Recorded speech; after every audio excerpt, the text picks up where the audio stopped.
Hello, everyone, and welcome to another live DLP Report podcast. This is week, I don't even know. 4. Week 4. Yeah. Wait, are we counting like show weeks, or are we counting lockdown weeks, or? Is it the 5th anniversary of Run Disney or the 5th edition? You tell me. Oh, yeah, exactly.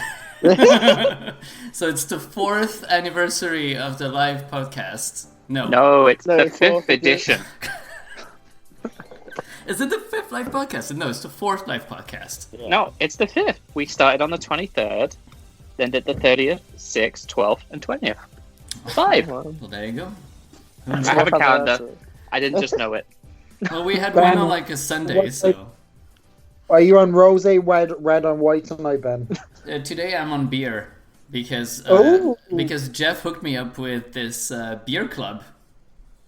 So there you go. If you must know everything. And today, today I have a new microphone, so... Oh, you still have some left? I have some left, yes. Have you drank all your beer club, David? Mine were gone weeks ago. Oh my god. I think I get a new one tomorrow. I didn't bother cancelling because I'm like, well, it's beer coming to the door, so... Darren, this is what it feels like to not be in the club, because I'm like, I have no idea what's going on here. Well, Darren can be in the club because he lives in the UK, but Patrick, you can't be in the club. Oh yeah, I could send Darren some beer. A beer? Is there a gin club? I can join that. It's not. It's no gin. No, Darren, there is a gin club. I keep getting advertisements for it. Ooh, I'll join a gin club. Yeah. Fantastic, yeah. No, not a problem. Well, that is a great start of the show, guys. Thank you for that. See you later. Have a nice week, everyone. Thanks for coming. Bye. You've now tuned into the beer podcast. Anyways, welcome. We're back for some random nonsense as usual. And let's do the rounds. Jeff from TMP Town Square, hello. Hello. Also known as the Beer Master. We have Patrick, also known as the Game Master. Hi. Thank you. I was just take a sip of drink, so thanks for coming to the second. I thought you were maybe having your quiche that you were baking, because later we'll be talking about quiche, you'll see. And Elliot from Elliot, who's been writing essay, so I don't know. Stone. My brain's fried. What else is new? And David, the beer club member. Hello. Hi, David. Hi. And we have Darren, Beatty's #1 fan. Thanks. I got a call back. Thank you very much for having me. Yeah, exactly.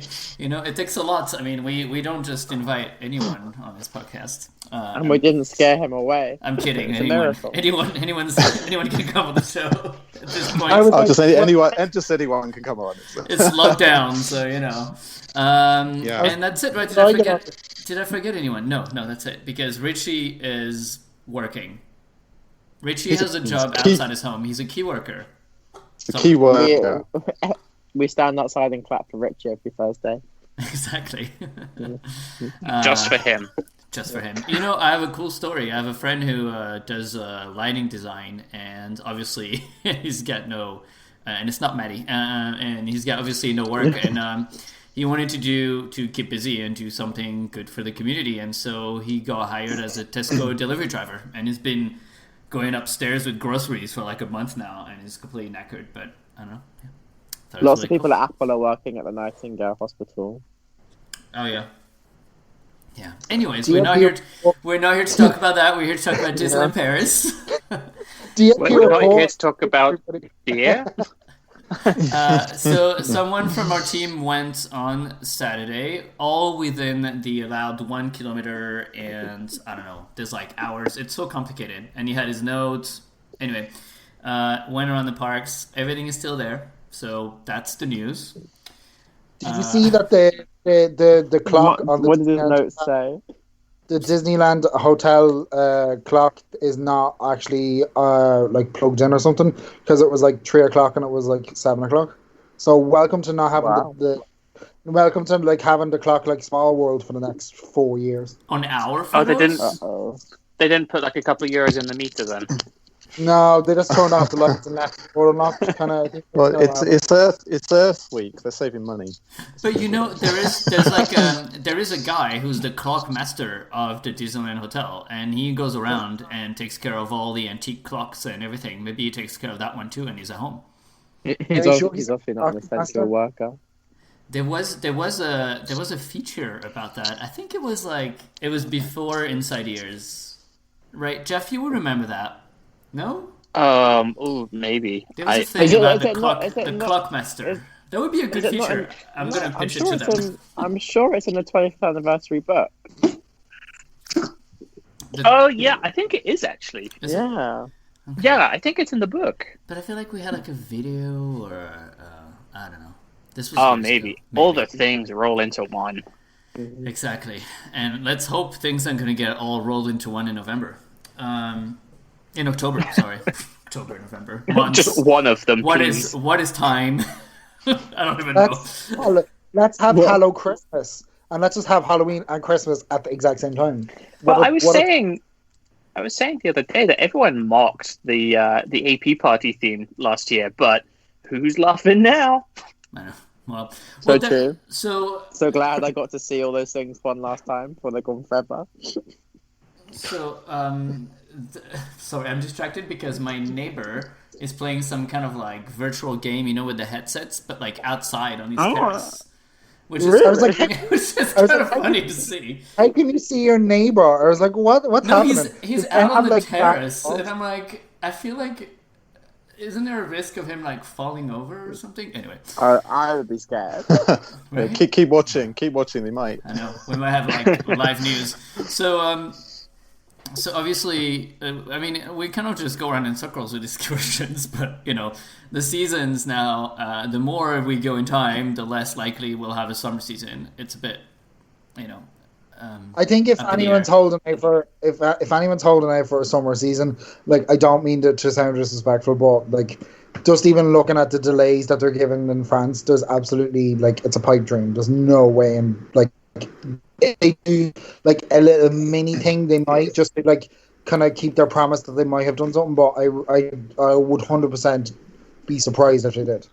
Well, I feel like, and I think this is a Minto question with anyone who can answer in the chat. Like, I feel like Jungle Book Jive is the vast majority of performers are CDIs. They're permanent cast. So every character is, but the dancers, some of them it's half and half. So some of them come in just for the show, and half of them work there already. But of course, all of our Disney friends are there all the time. So they would be able to jump in if needed. But obviously the what's it called? The drummers would be an issue. And Goldiva as well. She's not And around all the time. Goldiva as well is not around. She makes a very special visit. can she just come back? I mean, the resort is very good friend with Goldiva and all her friends. I have You know what I mean. I have a bigger question. Even if we are in the parks in the summer, what's the likelihood of A, being allowed to do a hub show, Very and then true. B, even if they do a hub show, do people want to stand in the hub? I would. Well, I mean, I would even in as France at the minute, like, there's concerts that are meant to be like festivals and concerts that are meant to be happening in like end of July, mid-August, and they're all cancelled as it is already. So, like, I personally, but again, just my only opinion, I have no like basis on this. I'd be 100% surprised if the park was open before September. Yeah, I think we're going to agree. go straight into a Halloween season, I think. I mean, wasn't there an article released today where the American parks might not be open until 2021? I'm sure I might have read that somewhere. Yeah, but remember, like, everyone's just guessing. No one actually knows. I feel like even at Disney, people are still guessing. Like, I'm sure they're working on various scenarios, but Same way, like, in governments and things. Like, I think they're just working through whatever they've got, and at the moment, they're just saying, I don't know, and I think they're panicking. I think that's it, isn't it? Yeah, people. It's all scenario planning at the moment, isn't it? Every scenario is being planned, but not a single person knows. even as you say at Disney, nobody knows. Yeah, exactly. Yeah, and I think theme parks will be probably very low down the list of things. And also, I mean, maybe, families won't want to come for a holiday if there's no seasonal entertainment and everything, but I would happily go for a weekend this summer with like vanilla park, nothing but shops, restaurants, and attractions. Yeah, but if they say, well, you're still going to do social distancing, how are you going to enforce that in a ride queue? That's going to be really difficult to do. Right. It's going to be like Tesco's, isn't it, with the tape on the floor? Oh God! Can you imagine the Please length? no. Can you imagine Big Thunder Mountain's queue is going to go from like the entrance to the attraction to like Disney Village? It'll be line Britty for every ride. Oh, please no. Please no. Yeah, but you still get people gathering outside, don't you? Outside each ride, and it's still going to have that congregation of people. It's a real problem. Remember they closed Rock and Roller Coaster and like they gave everyone a fast pass and they're like, come back during your fast pass, and what people did was they just spent like 5 hours in front of the attraction waiting for their fast pass. So like there's no real like manageable way that they can make people not queue. Yeah.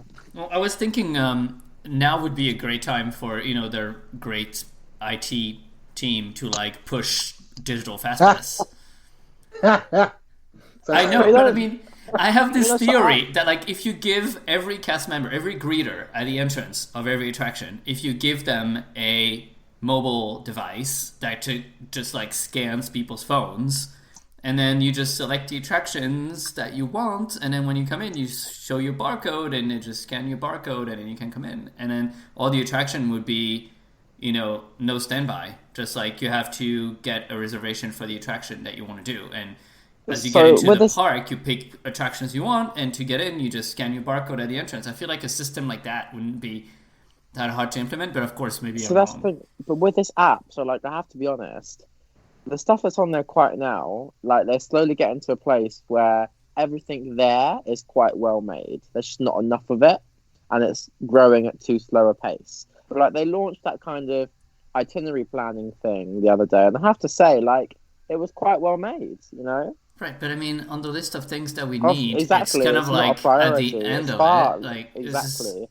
I understand that this is much easier to make, obviously, than a whole, fast pass system. No, but the thing is, now they have but- a Disney account implemented. But like, into why the app. waste time on that? Like, I mean, like, does anyone really use that? I think the thing is that we're kind of like, for your idea to work, it's a great idea, but we would need literally 27 years or 28 years of like technical advancements in like 2.5 months. Yeah, and also probably millions of euros of investment when the park currently has an income of nothing. Right, no, of course, Yeah. of course. That's me, that's the fan in me dreaming of what's possible. Yeah. And also, what's going to happen to, Studio D and the factory, what is it called again? The Dream Factory. Dream Factory. Factory. I hope Listen that to still you now. happens. I'm really looking forward to that. I know, me too. I feel like the show's going to be really good. And all the other The things. costumes look fantastic. Yes, Like, and the what we've set. seen look really good. And the set looks really good. Yeah. So yeah, I think that's too far along to be cancelled. Like they might as well. Like they've got more to lose by not doing it. Right. No, definitely, it's going to happen because also it's kind of a permanent attraction. Just like Yeah. I feel like Animation Celebration is going to come back as well. Maybe not the first week. I don't even know. I Oh yeah, Animation Celebration. That's going to be a really difficult one because we're all everyone's crammed into the room. in there, yeah, and everyone's standing and stuff. And if you And it's low reduce enough capacity, it's going to be capacity, a it'd huge be a long nightmare. waits. Yeah, I don't know who's in charge of, dealing with those scenarios. If it's like Daniel, I don't want to be there. or anyone, but yeah, I mean, they must have a really tough job right now. I suppose it's theatre's a bit easier, like Animagique, isn't it? Because you can close off certain seats and have distancing to some aspect. Is the queuing getting into places that's quite a problem. And you can. But this is when you think about it as well. Disney parks have been like the king of please use all available space, and Right. shifting away from that's going to be really weird. It's a different mindset, isn't it? Completely. Yeah. And in my experience, some of our continental brothers aren't very good at the concept of personal space anyway. So I don't think actually- anybody is in a theme park, are they? I mean, that's just crowds wanting to get in with and stick together, isn't it? It's always a push. Yeah, And people that's why I It's not think easy. every inch of space that you leave in front of you, people would try to get in there. And that's why I think tourist attractions, and I'm not just talking theme parks, this probably applies to museums and things as well. Exactly. I think they'll be probably the last things to come back. They really should be, though. Like, they're the least essential of all. I mean, I love Disneyland, but it's the least essential thing of all places in the world. that you David, need to go to Disneyland right is now. absolutely essential. I don't know what you're talking about. It's essential to my happiness. Exactly. But yeah. Probably somewhere like Florida is essential because that's their entire industry, isn't it? Yeah. So I have no doubts that the parks and things will recover, though, and like everything will be fine. It's just a question of when. Yeah, because I still think I still think in general, like it's still quite a desirable holiday. And like when I'm looking at all these like Facebook groups and whatever, and everyone's like, when can I go to Disneyland again? I'm like, okay, like people want to go, but they just know that they can't. I think for many people, once we're out of this, it might be their treat. Like, okay, you've done really well. Let's go to Disneyland. But I mean, I don't know if people realize that, you know, when the lockdown ends, like normal life doesn't come back. Like it's gonna be social distancing and still closed things for months, probably for all summer, and so all this is gonna have to be weaved into running a theme park. And it's just gonna be crazy. But we'll see. I think there'll be two camps of people. There'll be people who'll rush back straight away, and there'll be people who'll like be quite cautious that won't want to go out to big public spaces for a little while until they see what happens. Yeah. So some people will need a lot of convincing to start going back to do these things. Yeah. I think. I agree with, I can't remember which of the financial institutions it was. One of them said that it would take 2 years. Maybe in year one, it'll be about 50% attendance. And then year two, it'll be back. From JP. No, because she thought it would be it'd be quicker than that. She was like, it's going to be reopen in June. Oh, she did say that, didn't she? It was another one. It was from Wolf's something. I can't remember. But 50% next year sounds plausible, I think. Yeah. But that is only about 7 million guests, which is a lot less than we're used to. Yeah. But I think people will come back. Like, it's literally going to be like 1992 all over again. 7 million guests. Where is everybody? But see, Ash says he's very much in the playing it safe camp, even though he's a big fan. But he says also that Patrick will be nagging him to go as soon as the gate open again, which is true. Ash, But then, where does that sort of put them? Ash will go and he'll be glad to go. So he says that, but he'll be like, right, okay. And then he'll say, I'll be there at 8, and then he rocks up at 11. I'm like, right, great. You know your friend. Harry, hi Ash, I miss you so much. And there's also something that we haven't heard from in a while. It's Hotel New York, The Art of Marvel. I feel like an announcement is due. So whoever well, you you're are, doing pretty well on getting like one a week at the moment, right? Right, So last but week I you got mean, Pride and Electroland. Friday went before by, it was something and then else. today went by, and I feel like, you know, it's about time that we hear from Hotel New York, because obviously it's not opening on June 15, and it's still saying room for June 15. I checked today. I mean, you can still book for Buffalo Bill for tomorrow, so. Right, but did you try to go through the entire thing? Because I tried to book a fast pass for today, and it said it was available, and clicked, and then at the end it says, sorry, your selection is no longer available. Okay, I'm going to try it now. Try it. Let's see what happens. Maybe they've just removed the inventory, but not the counter. I don't know. On the topic of Marvel, are they going to really want to be opening their shiny new Marvel Land for the projected attendance of 50% less? Will they even be built by then? But I think they could have it ready by then if they wanted to, because I'm sure they're looking at construction resuming soon in France. I think I read somewhere, like once the lockdown ends. Yeah, but I feel like if it opens in summer 2021, like by then, if we don't have like, I don't know, another virus, or if it's not back next winter, I feel like attendance will be there. Could you imagine if this comes back next winter? Like, holy crap! Because like, if this comes back next winter, at least we won't have to deal with Frozen season 2. That's like not. that is a positive. There's a couple of things with the Marvel Hotel. I think one, opening a new hotel, which is going to cost them a lot of money and a lot of staffing costs and things like that, when your projected attendance is probably about 50%, is probably not the greatest idea. Also, you'll probably not be able to have your nice, big, flashy opening weekend because it's going to be really impractical to do all of that with everyone standing 2 meters apart. What if they just pause construction for a little bit and then resume it next January and then just open it in tandem with the land? That could be a great promotional thing, couldn't it? Because it depends when construction starts, doesn't it? If they've lost 2 or 3 months, they can catch up pretty well on that. I see it differently. I feel like they should finish the hotel and open just the Disneyland Hotel and Marvel. I feel like, for example, Newport is not going to reopen until next year, just because it's a huge hotel and it takes a lot of people. And if they don't need the capacity, I feel like they're going to open like Sequoia, Cheyenne, New York, and Disneyland Hotel. Like, I feel like they're not going to open Santa Fe and they're not going to open Newport, for example. I feel like this is going to be like this staggered opening. It's going to be kind of, I think you said it last week, isn't it? It's like the reverse of when they close. So the village opens, hotels, and then we slowly get back over a certain amount of months. Yeah. Well, this is what Shanghai's been doing, right? So you can now go to Disneytown and you can have your whatever it is, Cheesecake Factory, but as long as you've got your face mask on and all of that kind of stuff. But you gotta take it off to eat, of course.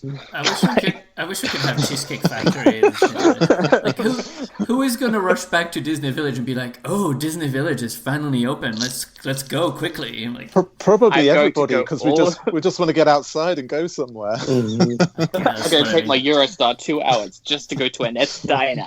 I'll go to the Val d'Europe Mall before I go to just Disney Village. Robot pizza. Oh yeah, it's a lot of pizza. There's a lot of people in Cerise just desperate to get out and go somewhere. I know. I think we have quite a few in the chat. Hello, Cerise people. We love you. I think there's not much to do there. I mean, just in general, when everything's open, apart from Disneyland and the mall, but like now it's literally you just kind of in the middle of a field, kind of. Mm-hmm. Anyway, Seb raises a good point in the chat, by the way, because we say, opening the Marvel Hotel next June will be great because it'll be in the same time as the Avengers Campus. Seb's saying, well, what if the Avengers Campus is pushed back? No, but yeah. I think Avengers Campus was almost sort of going to be ready like April, May-ish. That was the original one, yeah. So now it's going to be maybe like July. June, July, so, Yeah. Because I feel like we all feel like we've been in lockdown for like 6 months, but it's been about a month and a half. The longest month of my life. I feel like, but you know what I mean? Like, I feel so really the project should only be, and construction is starting again in France, because like construction, for example, in Val d'Europe is picking up today, has started again, very slowly.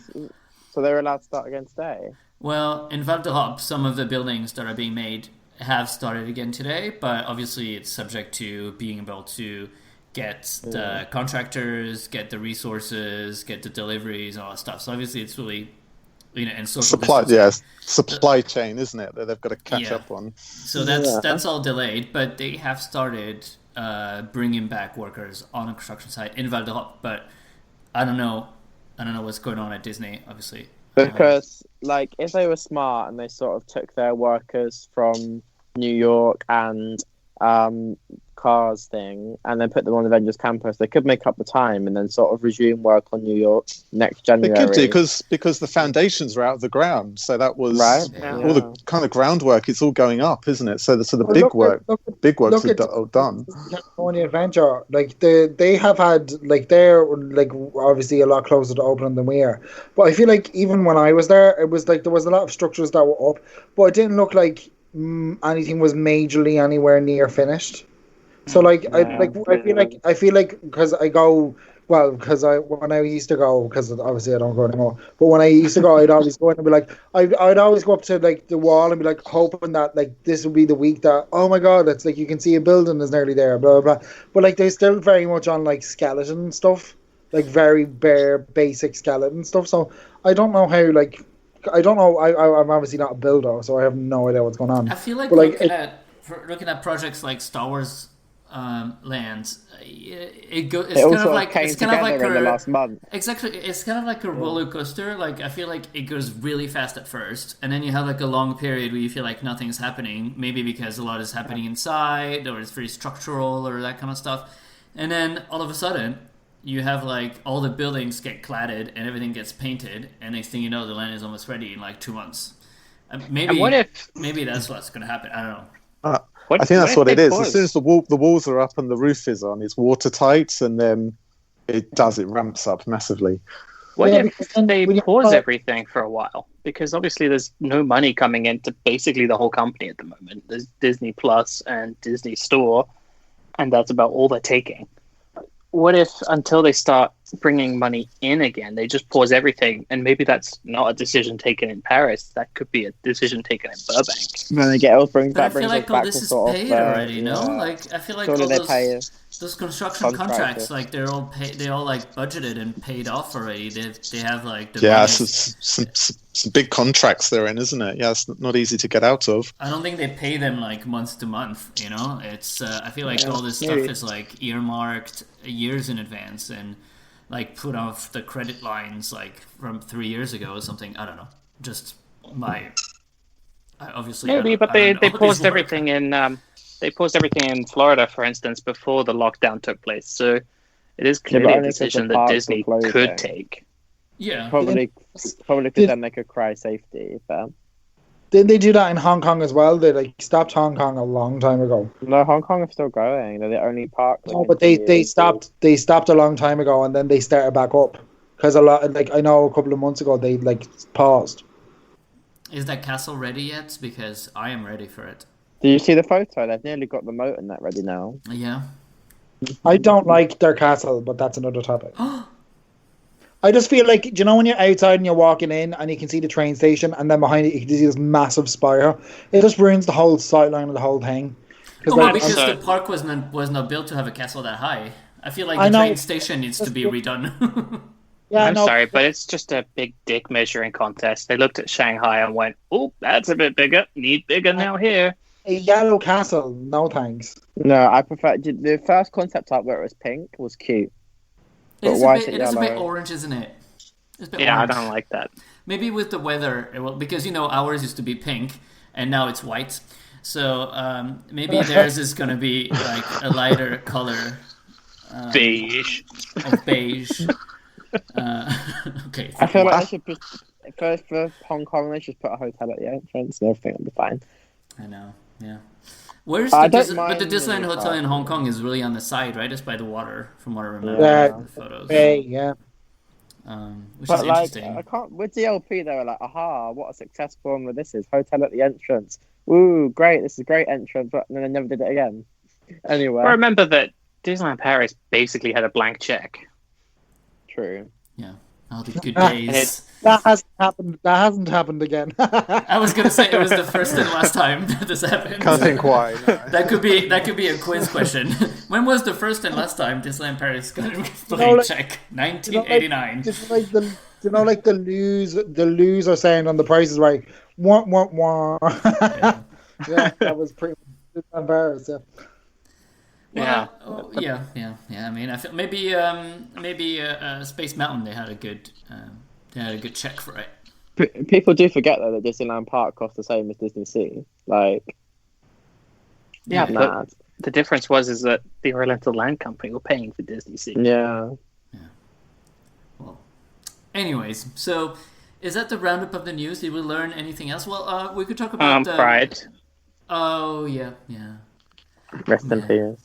Yeah, well, we haven't actually started on the news yet. We've just gone on a rant about gin, beer, and Pride and Electroland got wish list of opening. That was going to happen. Yeah, It's been postponed until next year, but let's be honest, it's cancelled. I'm still not going to say who the other performer is in case they get the person for next year. Really? Oh, so we're still saying it's still Mika. We're still playing Mika songs. Well, there's Mika. Maybe Mika will be back, and then the second one hopefully will be able to come. But Wouldn't even be fast. We'll have an online Pride on the day in June. Yeah, well, all the prides got cancelled. London, Amsterdam, New York, everything's cancelled. Will there be assless chaps in this one? Because remember that dude that took off his like. Oh my god! Disney security jumped on him. I think faster than I don't know. But someone managed to get a photo before. Was it you, Darren? I don't know. Someone got a photo. This guy just like dropped his pants in the middle of like DLP Pride, but like literally that was like the only incident. I thought people were very well behaved, and it was very like family fun. It was a good vibe. Yeah, it was a very good really vibe. Good vibe. Very like lots of love and lots of fun, and it was good.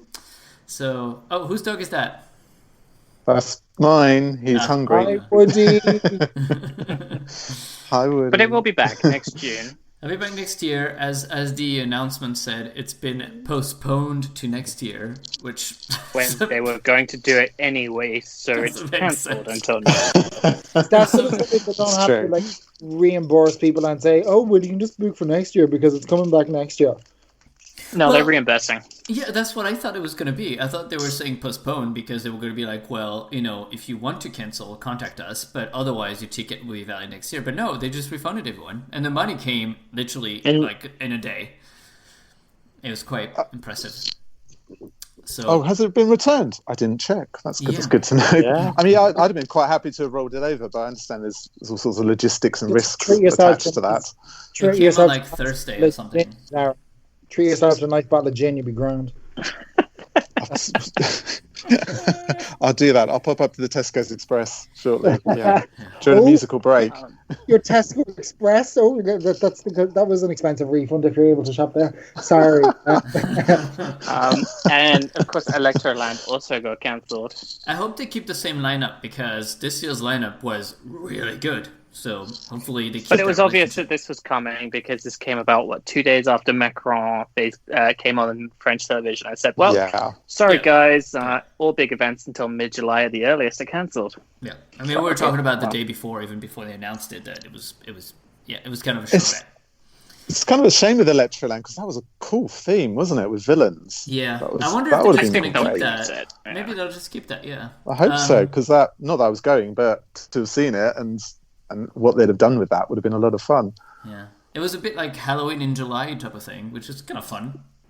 What? Yeah. Who says the villains can only come in October? They can come all year. I think they'll be back. I hope they'll be back. Now the next question is: are we running in September or are we not running in September? No. I'm saying no. I think it's too early to say. Just even thinking of the corrals. Think of the corrals and how everyone's like. I don't want to stand in a corral. No, not like that. It's like worst. It's like the worst type of. It's like the worst type of like. It's like cattle. It's the cattle pen. So like, there's no way they can do it safely. They don't even have even if they wanted to, do they really even have the space to give every participant 1 meter to stand away from another one? Nope, it's not happening. It's also logistics, isn't it? Because they should probably start plan. The bibs would have been on sale this month. The planning for it. There's probably nobody in the office to actually plan the event. And you have to make sure that the security and things are fine because it goes out at the parks. So you need the police on side. You need the ambulances. Yeah, you just don't know if they're going to be free yet. That's true. Also, the medals come from China. So that might be have to problem. Well, they've kind of reopened over there. I think that's the least worrisome part. They've just got to get it here. Yeah, that's Who will make sure that like there's something wrong, like a fairy is in the wrong color, or there's not enough bags, or like something like it's written 2021 in it and it's meant to be 2020. Or I don't know. God only knows what they'll think of next. But I feel like not to downplay anyone's work, but I feel like the run weekend is kind of like copy paste at this point. I feel like they found a good recipe, and maybe organizing is actually not that complicated. Don't they just like replicate the same thing every year? I don't know. Yeah, the formula's there, isn't it? Yeah, but I think probably the emergency services. Yeah. At least next year will actually be the 5th anniversary. A lot of paperwork and things. The 5th edition. Yeah. Everyone in the chat says it's not going to happen, which sucks because I moved my Eurostar to that weekend because I had to pick a weekend to move them to. But I can come for Heritage Days, which usually is Well, maybe. and it should be the start of Halloween also, because it starts a Run Disney weekend this year. Ash also makes another good point, because obviously for the half marathon, everyone has to go to their GP to get a medical certificate, and you do not want people to be going to their GPs just to get a piece of Everyone has to go to the GPs to get their medical certificate. Gosh, yeah, I didn't think of that one. Oh my god, cast members are going to have to go to work. I just hope that my Castle to Chateau medal gets rolled over to next year as well. For those who are doing that. You put yourself through the torture. Through a marathon at Disney World, but I think they'll roll it over. Yeah, they've been pretty good actually across the board. Yeah. All right. Well, let's take a musical break. Is there any more news? I feel like I've covered everything. I was going to talk about the watch parties, which is kind of cool thing they're doing.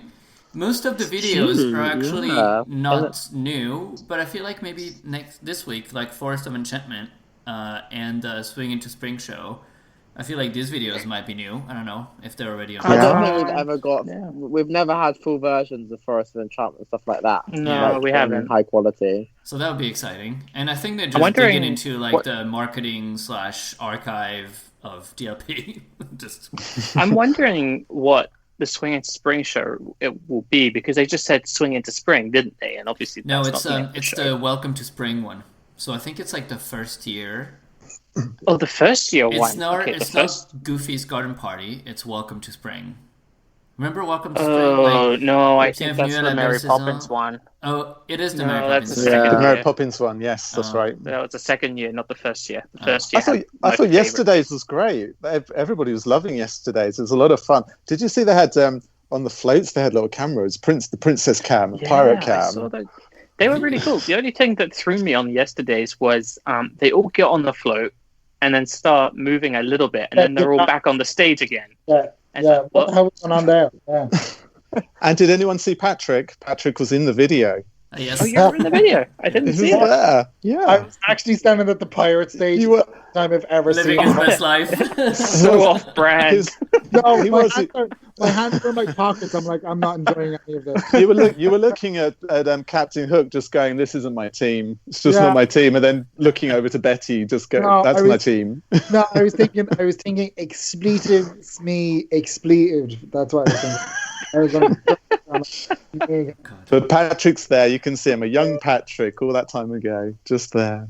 You've grown so much since then. Yeah. I don't even fit in that jacket anymore. That's how much I've grown.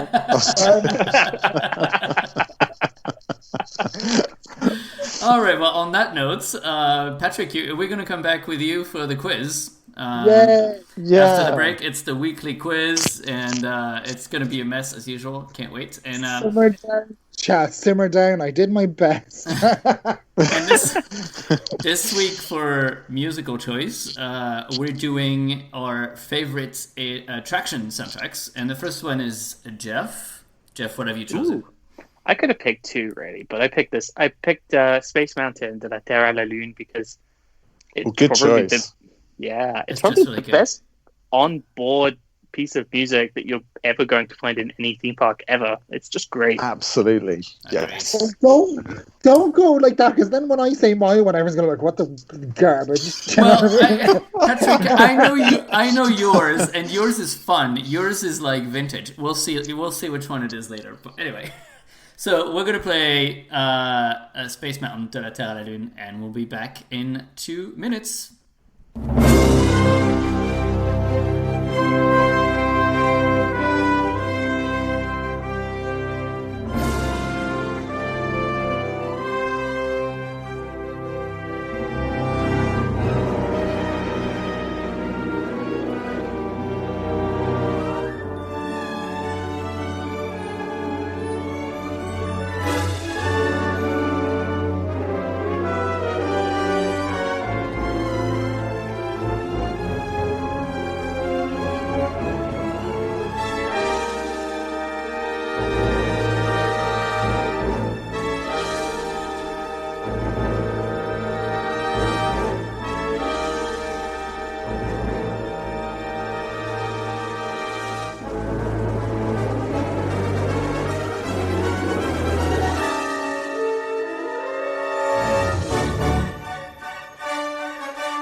So many memories with that song. It was my first visit in 1995. I came for this.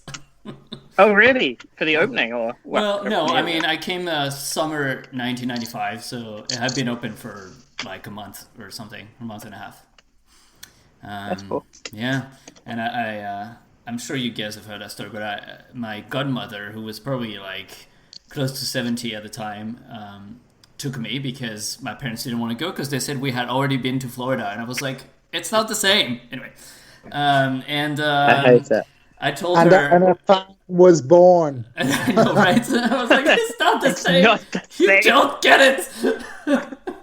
It's a different park. One day I'll be running a Twitter account. Exactly.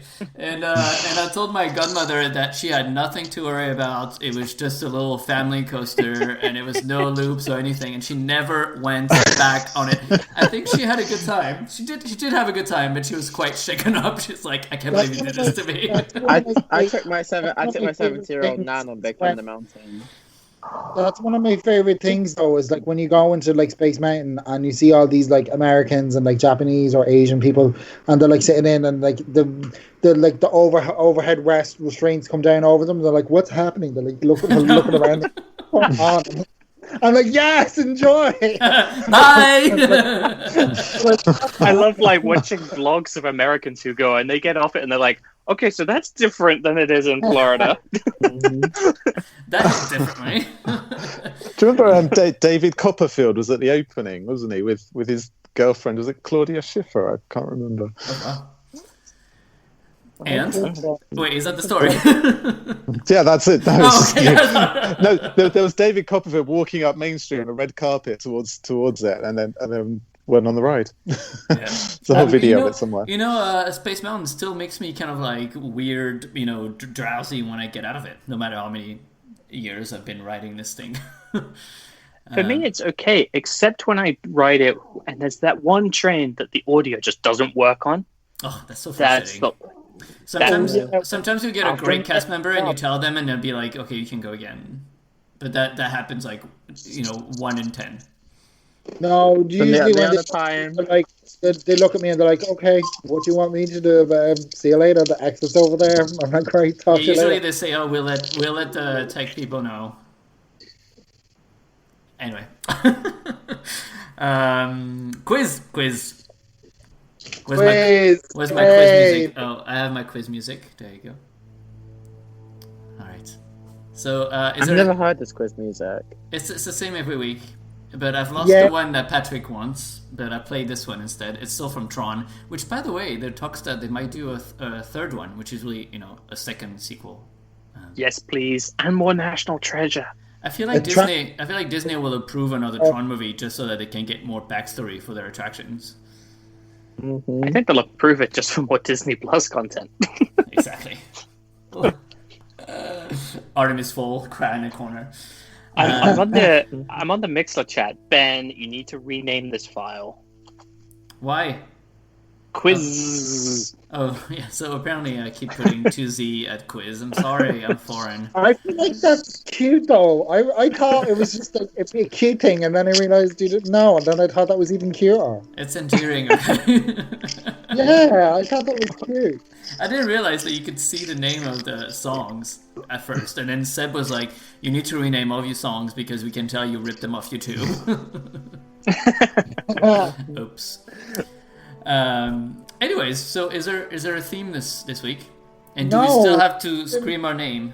Yes, please. Okay. There's no theme this week. It's just have a bit of Disney trivia, mainly parks. Yeah. Anyway, okay, great. Let me open Sorry, we've been talking for the past like a long time, and I haven't opened the file. Great. Okay, ready? Okay. Right. Say your name before you answer. If not, it doesn't count. Question number 1. What four-word phrase, largely associated with the TV show The Twilight Zone, appears above the PhotoPass-enabled cash registers in Tower Hotel gifts? Jeff. Yes, Jeff. I think it says picture if you please. No, that's not correct. Ooh. Close, but not correct. Darn it.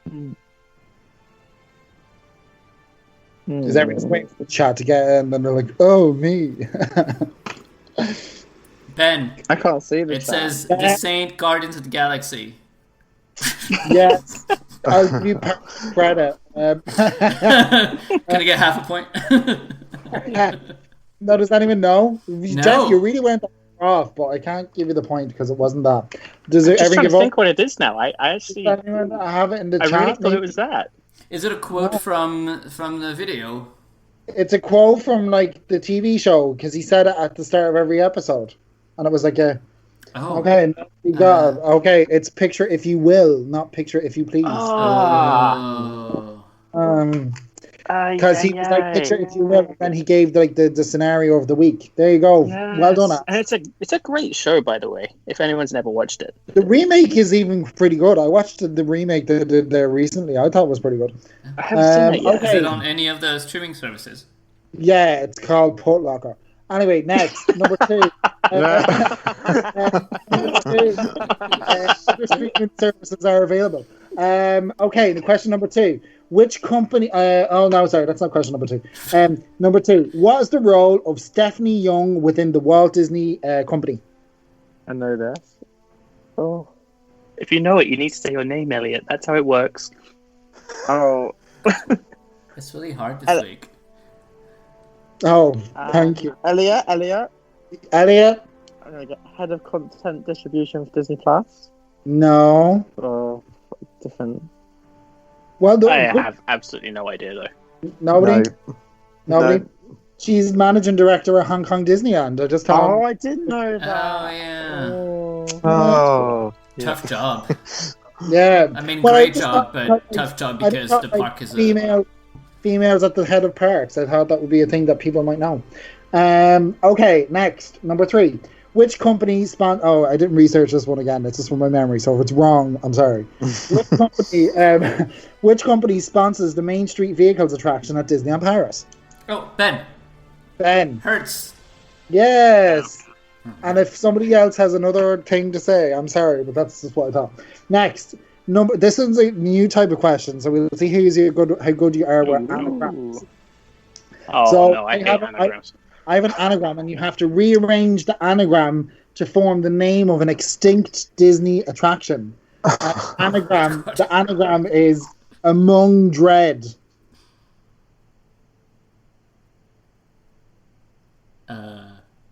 Among Dread. Among Dread. It's hard when you don't see the letters. Yeah. AOMEDREAD. Yeah, we know how to spell it. Well, there you go. Just in case someone needs Oh, help. people have gone in the chats. I don't want to steal the points. I feel like Ash should get the point. Oh, yeah. And it's an extinct attraction. Ash says That's one. good. I've Fucking Ash playing there because I'll just put his name down because he already has 2 points. Okay. Ash is winning the quiz. Yeah, Ash is winning the quiz. Bring him in. And by the way, it is Armageddon. Ash, It if is you, Oh. Ash, if you Very send me good. if you send me a request, I could add you to the quiz. She'd be like, nope. Right, okay, next. Right, question number 4. Okay, which Disney friend's middle name is Fauntleroy? Is what? Jeff, Jeff. it's Donald. Yeah, correct. Fauntleroy Duck. Donald Fauntleroy Duck. Okay, next. What is the name of Maleficent's raven psychic? Oh, darn it. Darren? Darren? No. What is it? Goon? No. No. I think that's one of her soldiers thingies. Yeah. Yeah. Is it Bob Chapek? Oh no, it's My AP is gonna stop working. Does anyone know? I actually have no idea. It's Diablo. Oh. Yeah. Gee, we're like learning today. This is like Disney school. Okay. Well, this one, I hopefully somebody will get it. Okay, next question. What? Okay, I have to read it because there's a lot of words in this question. What is full? I'm looking for the full. I don't want like half of. It needs to have all four. What is the full word name of the unique e-ticket anchor attraction in Shanghai Disneyland's Tomorrowland?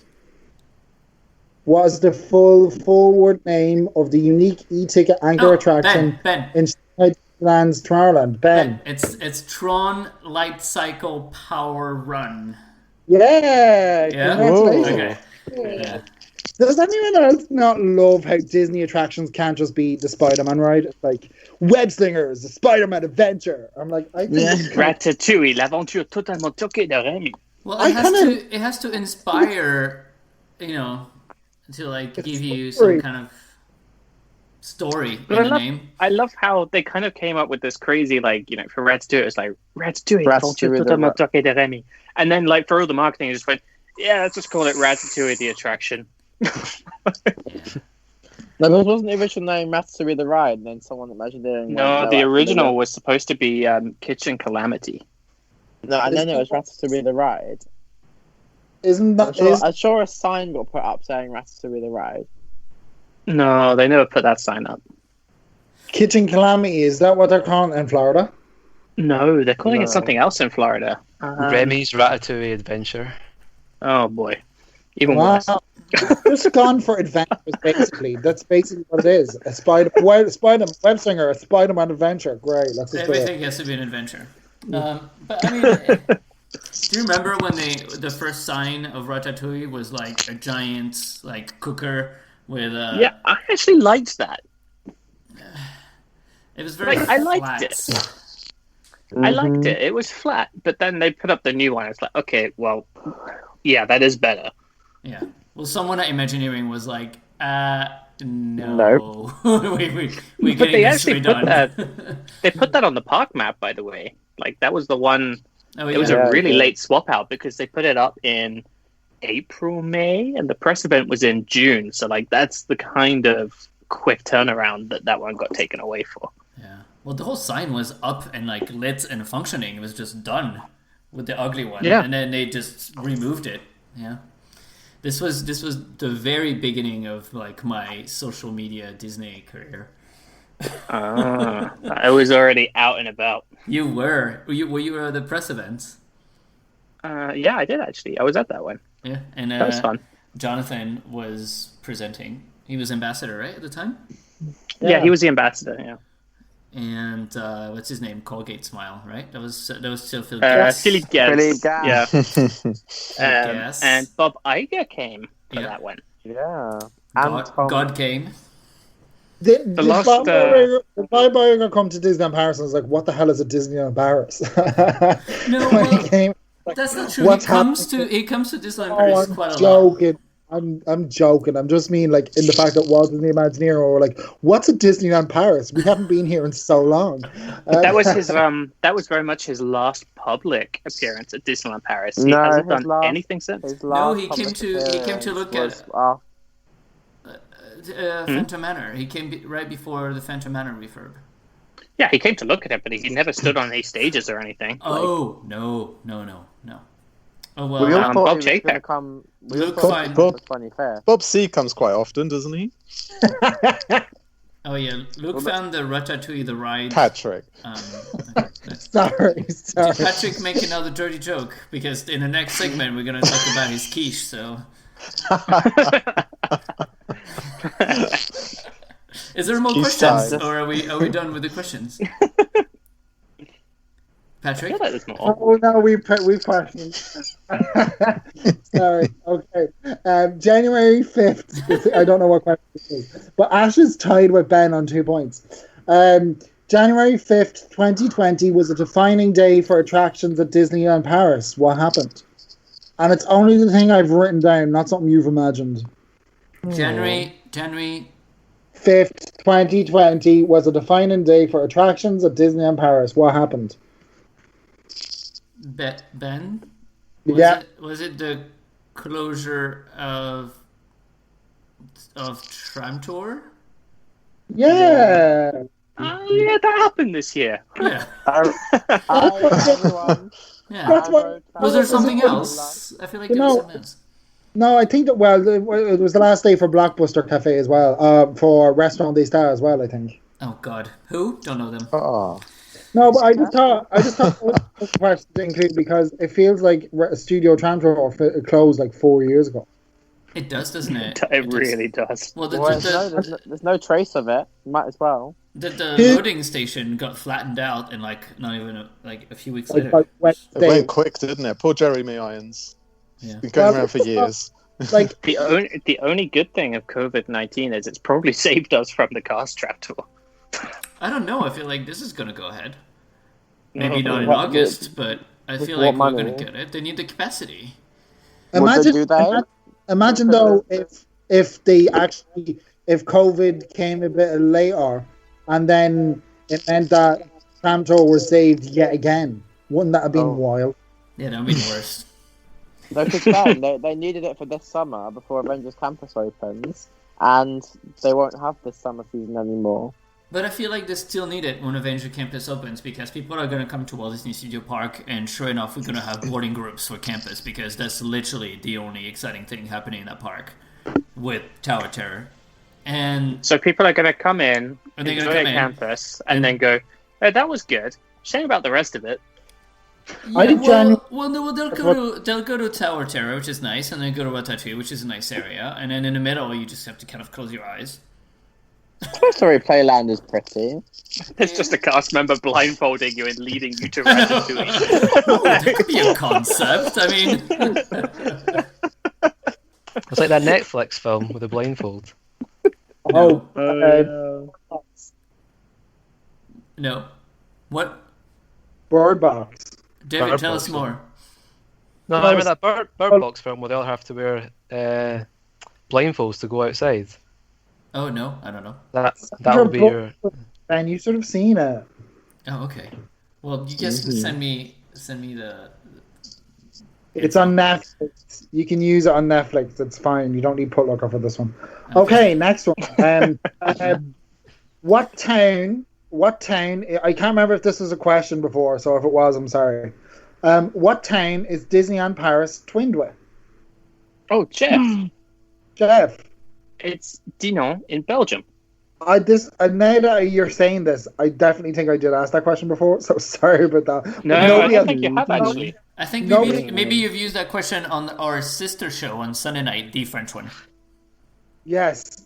Tune in 8:30. It's fun. Okay. Because Patrick is everyone- also a game master. If you speak French, you should watch our YouTube channel on Sunday nights because Well, not- Sim is not- hosting the YouTube live. We're Not- live on 2 days a week now. DLP report. Yeah, I was doing it. Well, I was like checking in last night and checking in tonight. But WeSam comes up with lots of the questions there too, so I have some hats. So if I go Okay. and listen to the one next Sunday, I'll get all the questions in advance. No, because they change all the time, so I don't reuse them. I think. Right. Does anyone know what town's twinned with Disney World? Ah, Oh, I have no idea. Swindon. No really? That is true, isn't it? Now you That is said true. it. Yeah. Really? That's Yeah, crazy. It's true. Yeah. Who decides those things, really? Okay, next question. What's the name? Oh, this is one that you are all gonna get. So just say your name first. What's the name of the bar in Sequoia Lodge? Oh. Oh God. Oh, Ben, is it? Oh crap! No, I don't Yeah. know. Is it Beaver's Creek? No. No, it's Beaver not. Creek David. Tavern? No, that's downstairs. Jeff? Hunter's Yeah. Grill. Oh, you can drink there. I'm sorry, they have alcohol down there. I think I know it. Jeff. Is it the Redwood Bar? Tavern? It is Redwood Bar, yeah. And grill? Redwood Bar and Tavern? And Grill? lounge. Jeff. And human beings? I don't know. What's your answer, Jeff? Oh, Okay, bar Redwood lounge. Bar and Lounge. Yeah, let's go for Yeah, that. correct. Thanks, Ash. I really like that bar. I go there all the time. It is Has nice. Bar. Has in the yours winter. biggest chimney, as far as I'm aware? Right? Yeah. Does it? It's a really good bar, actually. I really enjoyed it. Remember they did it up and put like a series on YouTube about how they did it up to be a Bambi themed hotel, and there was this chick walking around and telling us everything. I remember that was a fact that was in it. I can't remember my bank code most of the time, but I can't remember like stupid facts that are only useful for this. I'll be honest. The only video I remember about Sequoia Lodge is the song. Oh yeah, I remember I that. can't watch any videos about Sequoia Lodge because by the time I got back to the hotel at night, there's nowhere to plug my phone in.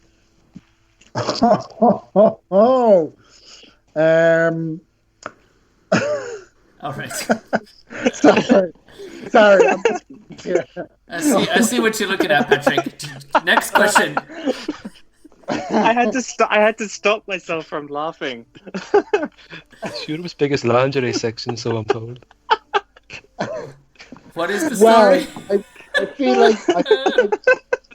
I feel like having accents, David, where we know what we're talking about. Next question, is Jeff ready? I'm ready. What was found that very funny.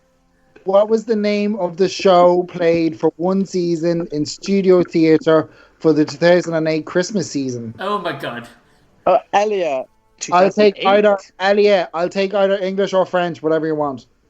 It was like No, I wanted it to be exactly the correct answer though.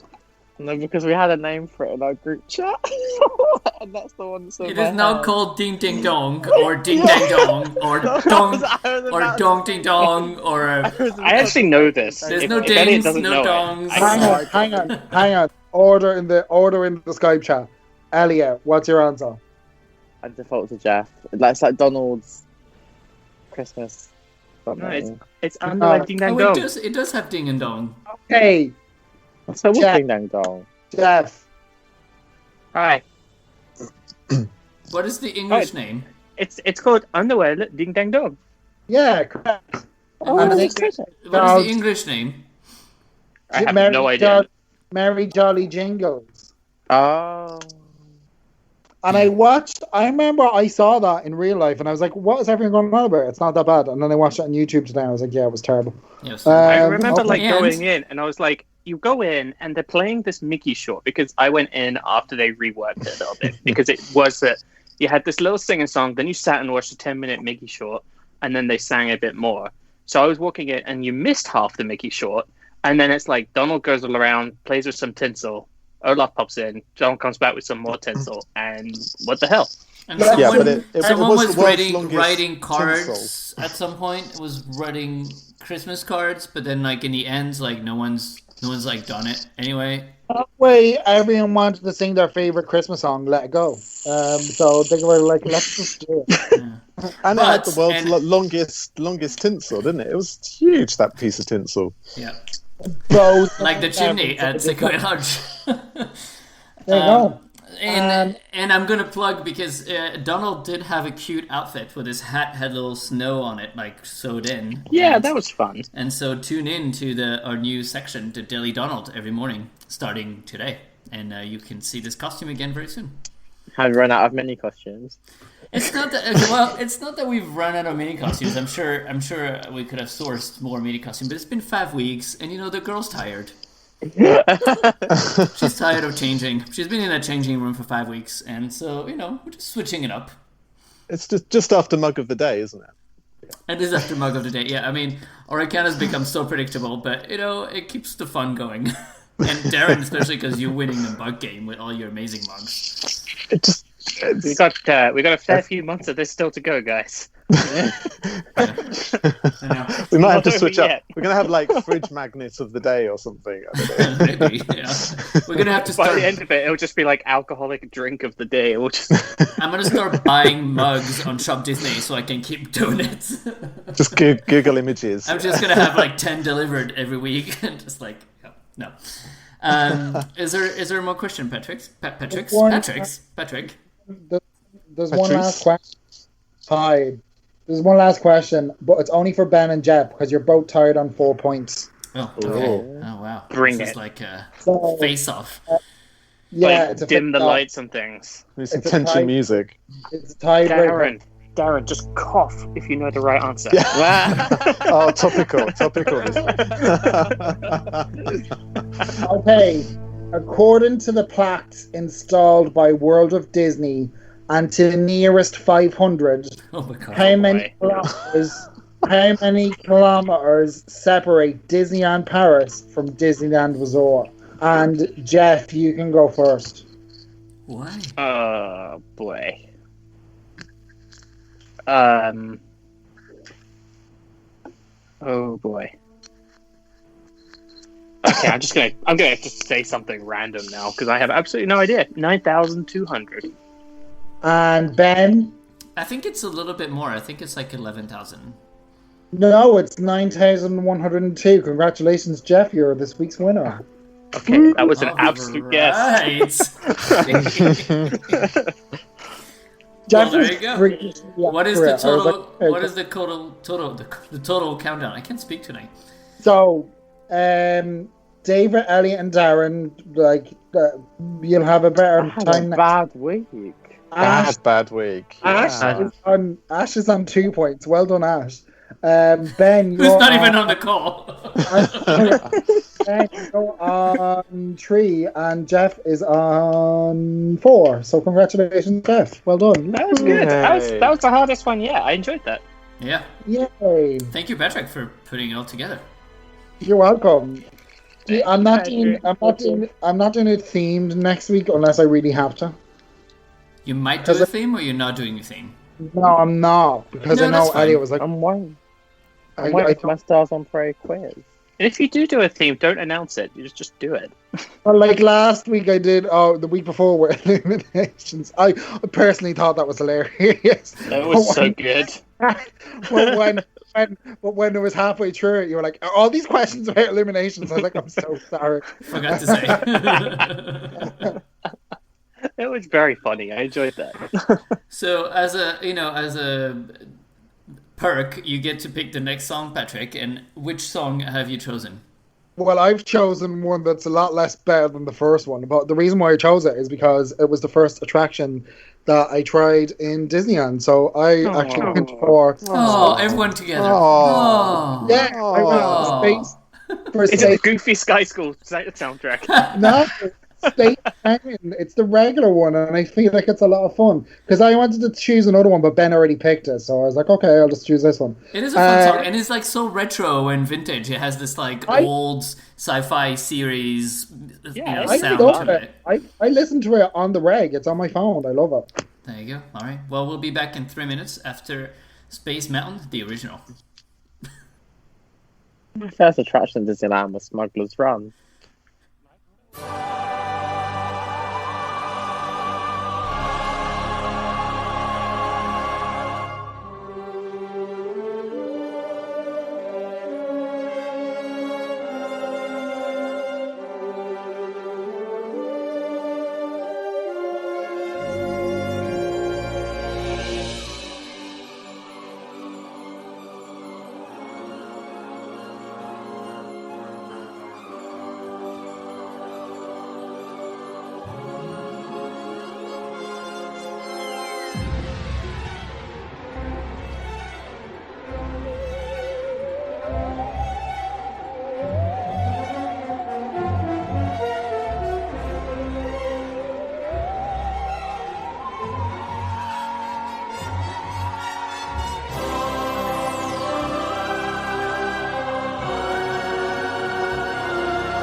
I like the last bit of the music where the train is just reaching the station. So we were talking about. You guys can't hear it. I was like, what the hell is Ben talking about? I was like, this is not what we're talking about. You know, We were somewhere else. I do give you warnings as to how long before we get back on the air, but no one's listening. we were talking about like Anarchy. What were you talking about? Light magic in Disneyland. The what? We're talking about how weird the end of Light Magic is with the kind of Celtic Main Street Electrical Parade. And then you came in and just like, I really like the end of it. I was like, okay. Well, there you go. So, Patrick had a question earlier, and it wasn't really about his quiche. It was about who does he have to... Wait, I can't sit down here, can I? I mean, this is like a not safe for work show, but that's very not safe for work. Patrick was wondering who he has to call in order to get a Mickey-shaped quiche, because he was making a quiche. And it's true that... Are we going to get more themed food anytime soon? What do you think?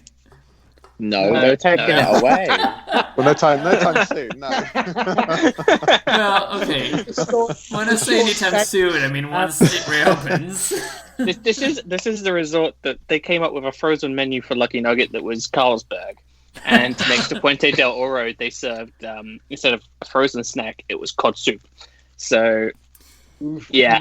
Cod soup. If you put it that way. To be fair, though, the Star Wars food was quite good this year, I must say. Yeah, the lemon meringue X-Fighter thing was like sensational. Oh, Even the cheese waffle, the Stormtrooper cheese waffle, was quite nice. Here's my gripe about that waffle stand. I want a waffle. I want a waffle, and I want to watch the Star Wars: A Galactic Celebration nighttime show with my waffle. So why do you close an hour before? No, but can I just say one thing? I don't think even 2 or 3 years ago I could have imagined a conversation when we were saying, I can't believe the themed waffle stand closes an hour before X, because there was no waffle stand. So yeah. like, no, but they did do this thing where before Goofy's Incredible Christmas, they were like, "Oh, this is the stand with the mulled wine," and you queue for it, and they went, "Yep, no more. Sorry." No, but then at the end of the day, I that's another thing. I genuinely think sometimes people from like head of whatever need to come into the park and like see what it is like to be a guest. And I don't know. I'm sure they do it, but I don't know if they either see it and they just don't care, or if they make choices and put other things on, or whatever. But I feel like there is a lot of money, like we've been talking about a lot before on the show. There is a lot of money being left on the table, but that's because I don't know if they make choices to have, like, because we know food stands in general, or food restaurants in general, after like 5 o'clock, it's like impossible to get food in most places, regardless if there's a show. I would just shift it, because I think surely you've got a captive audience of people waiting for the show doing nothing. Do you have people like queuing up for food at 11 a.m. when these stands are opening? Like, well, sometimes, but I feel like also doesn't it have to do with like, you know, French laws and like working hours and just like managing, I don't think. the number of cast members. If you want to open it an hour later, you have to open later as well, or something. I think it's a bit unfair to put it onto French, because I know we all, like, I know whatever, but I think it's a bit unfair to put it onto French laws, because at the end of the day, if you really did want to keep any, regardless of what it is, if it's an attraction, a store, a restaurant, a kiosk, regardless of what it is, if you really wanted to keep it open, you just have to like plan accordingly and have the amount of staff in to make that work. So yeah, you can't make staff work 14.5-hour shifts, that's fine. But like you can get 2 cast members in to work like 7 each or whatever. I don't know. But I feel like there is a workaround around it, but they're just either they don't care or they don't want to, or there's something else that's happening. I know what you mean, but I still think that if they really wanted to keep everything open or key things open, they could. Yeah. Right. Like at least I would even be buying stuff on the way out as well. It's just completely. Like that when you're queuing when you're waiting for a show in the winter, you want to buy the hot chocolate, you want to buy this, you know. It's just Oh, you're desperate for a winter snack, isn't it? And you have to walk so far to try and find somewhere, to then walk back somewhere else because it's closed. The thing is, sometimes I feel like they should have only 2 lines of merchandise, of food. They should have just classics that are available everywhere, that every, nationality and every age range likes. Like, I don't know, I feel like Disneyland Paris needs to keep the donuts and the muffins, because French people, they like their muffins, and it is what it is. But then I feel like every location should have one specialty, not 10. Like, I love that we have so many Star Wars snacks and everything, and that's good for the season, but I feel like permanently every location should have something that's really like the flagship thing. If you go to Disneyland or Disney World, you go to Gaston's Tavern, you know what you get there. There's like one thing you get. You can get other things, but you're going there for something. And every other, food location has like the one thing that you go there for. And I feel like in Paris, you just go in there, and like most food locations have either all the same blend thing, or like the seasonal snacks. There's like too many of them, and they're just available everywhere. And it kind of like, I don't know, it kind of takes away from like the fun. I feel like I want to go to like L'Arbre Enchanté or something to get this one thing that I know is amazing and that I've been craving, and it's pretty, and maybe it's expensive, but I'm still going to spend money for it because it is the experience, I was thinking, just take the Magnum with Menu 4. I was thinking the other day, what is like, because the way when you think of the American parks, you think like, what's the like signature like snack? It would be like Dole Whip, and what's the signature snack from like Tokyo? It would be like those alien mochis, and then what's the signature snack from other places?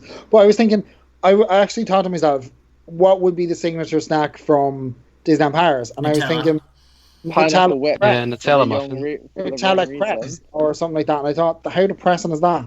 Nutella muffins are pretty good, to be fair. They are good, but I mean, they're like, they come in frozen the night before, and they just like them. They're like just no imagination. Even if they stuck Mickey and stick to them in the ears, make them little. Or like even a chocolate Mickey head to stick on top of it and be like, there you go. And it's like literally a piece of Mickey chocolate that you will take off in one like slab off your thing and you'll eat it. But I think it's just, there's like a lot of things in Disneyland Paris, or they don't care, or they don't know, or whatever. And I'm like, it's so annoying, because like when you think like France is like renowned not only for its patisserie but also for like gastronomy. And like, there's not a whole lot in Disneyland Paris that you can safely say, hands down, this is delicious. And like, what's really like sad is that you, when you stay at like High Park, for example, there is down the street this little boulangerie in Val d'Europe, and you just walk in there, and they have just like beautiful little cakes and beautiful pastries, and I'm like, what? Like, and everything is like 2 or 3 euros. It's like, yeah, I think it gets. Sorry, go ahead, Patrick. No, sorry. But the thing is, like, in France in general, and that's like, I know, like, you have to appeal to lots of different people, but, like, when you think of, like, French patisseries and whatever, it's quite in vogue.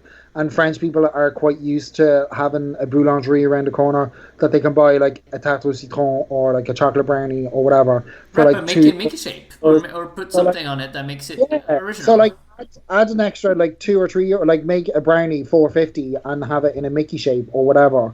And then there you go. Like, do you know what I mean? Like, at the end of the day, we know we're going to spend more money at Disneyland Paris. Well, if they even had like a small team of like patisserie like chefs that were working and that was their job, because they can't say it's not possible, because when you look at the amount of bakeries that there is in France, it is. Like, you get like the talent is there. Like, people, there are many schools and there are many people who are trained for this. It's France, I feel like they should just invest on-site bakery to make all of this stuff. Yeah. I think what they do that job, and they do it. They go up at like 5 o'clock in the morning, and they go off and make bread, and then make pastries, and then make like cakes and whatever. And like the quality is phenomenal, and it's what, $2.90 or $2.50 will be like, and over €3. Like, what am I spending this money on? Because it's quite expensive.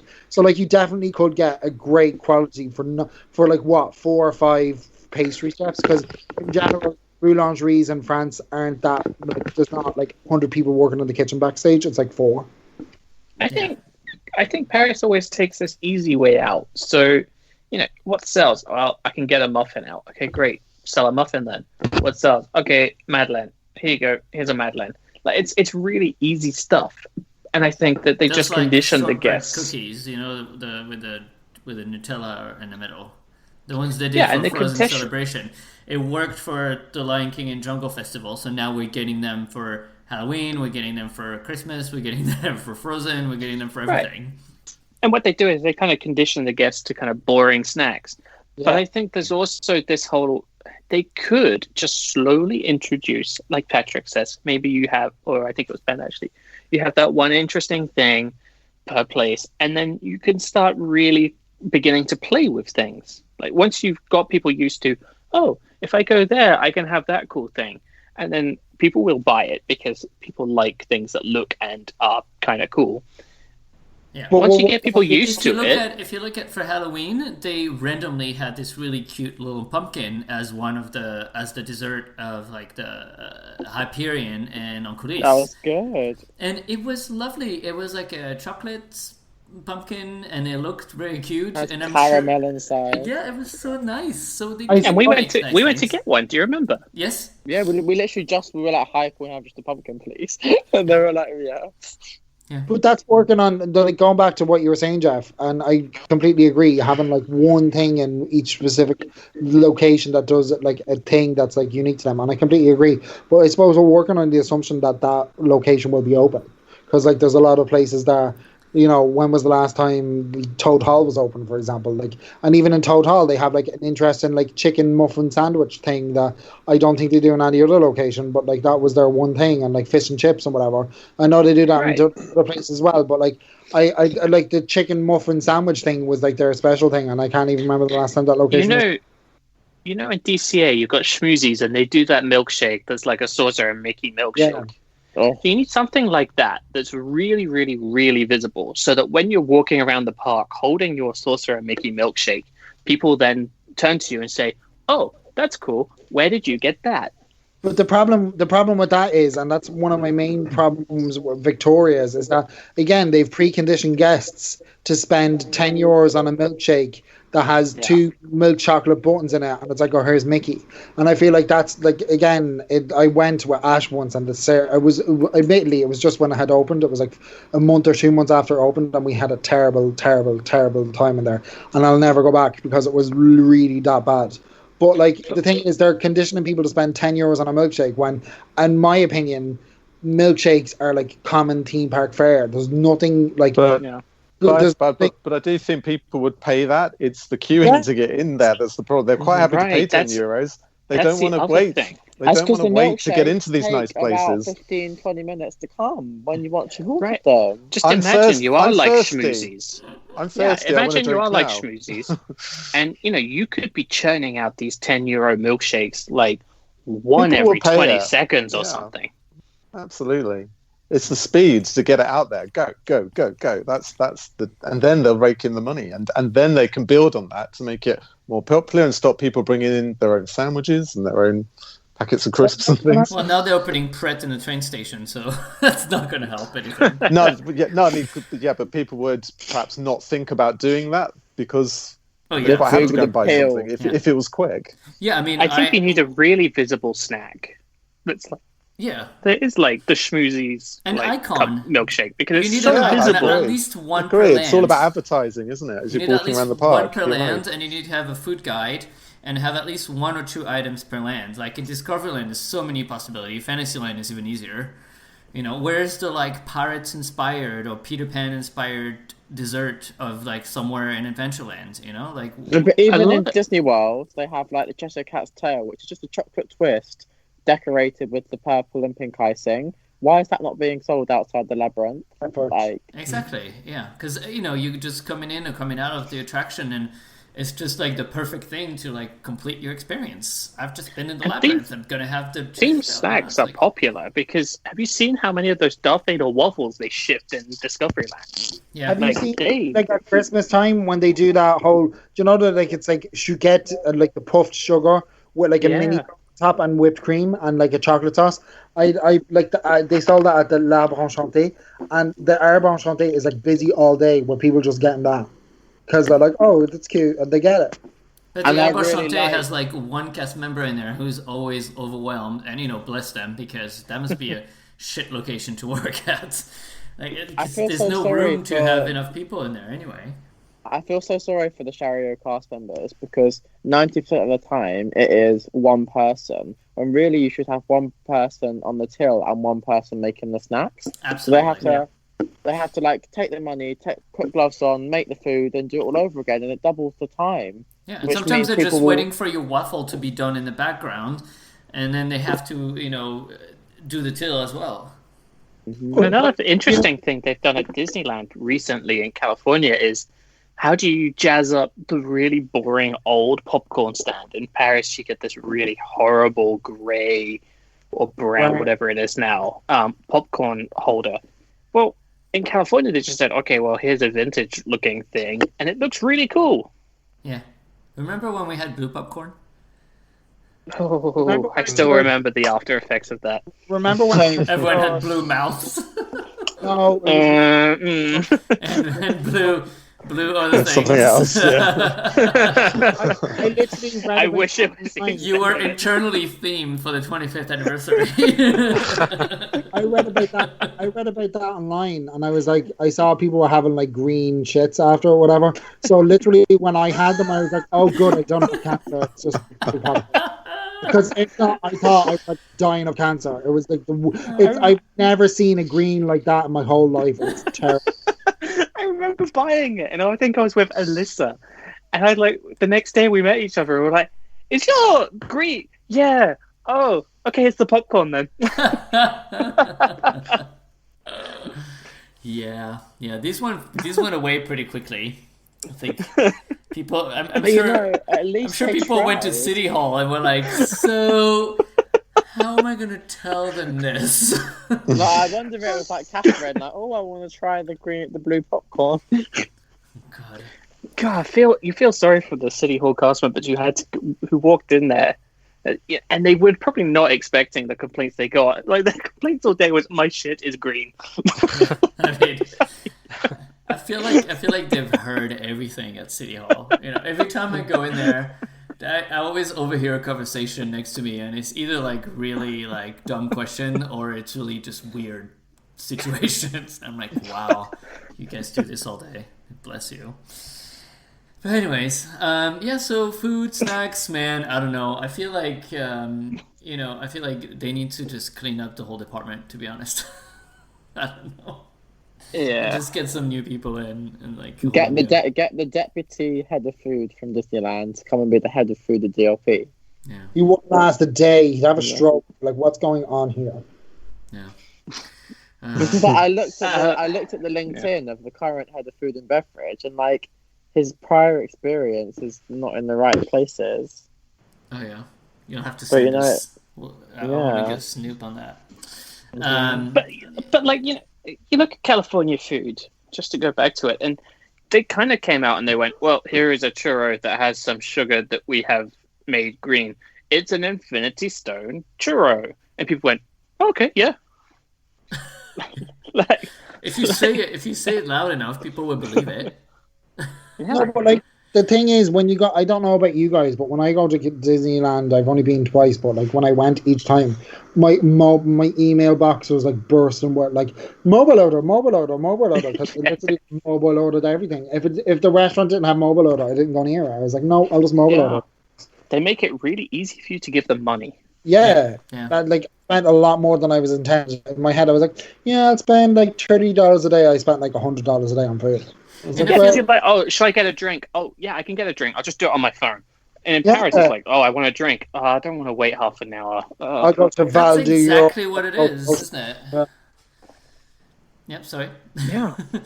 But I feel like it's a lack of vision because they need to realize that mobile order, just like FastPass, are things that free up guests' time to go shopping, to go buy more food, buy more merch, and to just walk around the park and enjoy the park and have a better time and come back because you've had a good time, because you haven't had a negative experience. So you can come back and spend more money and get another hotel room and all that. And I feel like they don't see that, technology is the key to like people having a better experience and people coming back. And people just coming longer and having a better time and recommend it to their friends. It's sort of like unlocks everything you want as a business. And Yeah, if you make it easy for me to give you money, I'm probably going to give you money. yeah, but I feel like they just think that it's like, oh, it's like a little bonus that we'll spend on when we have time and we have money and and when there's nothing more urgent. But I feel like it is urgent. It's urgent to like get those experience rolling because it's 2020. Like people are used to like, I mean, you go to McDonald's and you have a giant screen. You don't even talk to a person anymore.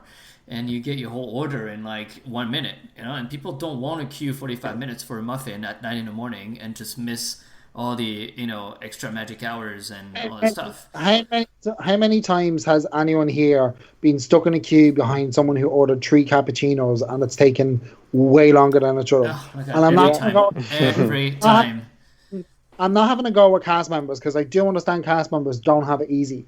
But I do 100% think that at the end of the day, if you can only put 1 cast member per kiosk, open half as less kiosks then, because at the end of the day, it will run more efficiently if there's 2 on it and not just 1. But like I think there's so many times when I've been stuck behind people that wanted 3 cappuccinos, 2 coffees, and a tea, and you spend literally 25 minutes waiting for. I remember one time at Fantasia Gelati, I waited at Fantasia Gelati for like half an hour before it opened because it was opening at 2 and I waited half 1. I let a woman go in front of me. She ordered like 2 cappuccinos and an ice cream, and it was like 2:15 before the like. That's because you've got to order 2 cappuccinos to get a decent cup size. That's true in Paris, yeah. They're so tiny. Yeah, but also, you're waiting in that queue, and it's okay. What do you want? The person in front of you. What do you want? Yeah, I want this. You get a drink. Oh, you get a drink with this, by the way. What do you want? Come over here. Yeah, come over. Okay, we've got the drink. Okay, great. You can go back to see your mum now. You get a dessert as well. Oh, come back. And that thing, it just takes so long. And if you've got a mobile order, it's really, really easy. You just go on your phone, and you don't even have to worry about everything because you've got a list of stuff, and you just go, yep, pay. Exactly. So, although I have had experiences in Disneyland, just to like give a balanced view. I have had experiences when I'm here, and I was at Clarabelle's in Disney California Adventure because I wanted a root beer. Mine took ages. And I stood there, and I literally walked in, and there was nobody there, and I was like, I already pressed I'm here, like when I was at the bottom of Buena Vista Street. So I was like, walked in, and I was like, I'm here. And they literally stood and maybe wait for 10 minutes, and then somebody walked over to me and had a receipt in the hand. They're like, oh, is this you? I was like, yeah, I've been here 10 minutes, and they're like, oh, I'll get it now. So like sometimes it doesn't work. But a lot of yeah. It's happened to me before. Phantasmic at is it Bango Barbecue or something? No, Hungry Bear. I think. No, on the other side, on the Adventureland side. Yeah, Bengal skewers. Yeah, and so apparently everyone is getting their food before Phantasmic, and I had pressed I'm here when I was entering the land on the other side, and then I had to wait something like 20 minutes, and the show was about to start, and I was getting quite angry. And they were like, do you want us to cancel? It's going to be ready soon. And then it came out like a minute later, of course, but, I was like, So it doesn't always work, especially when it's busy. But when it does work, it works so well. Yeah, it does work a lot of times, but there are times, to be fair, because I know we'd be shitting on Disneyland Paris, but sometimes in Disneyland it doesn't work either, so that's just not. Apparently I was with Seb, because Seb remembers the same story. I think Paris wants to implement that kind of stuff. They tried it with Lime Petit, if you remember, in En Coulisses, and that kind of actually worked because you picked a slot and because no one else was using Lime Petit for En Coulisses, you always got it. But that's just luck because no one knew about it. No, the reason why that went away apparently was because there was a lot of no-shows. People would book a slot and then never turn up. That's because En Coulisses.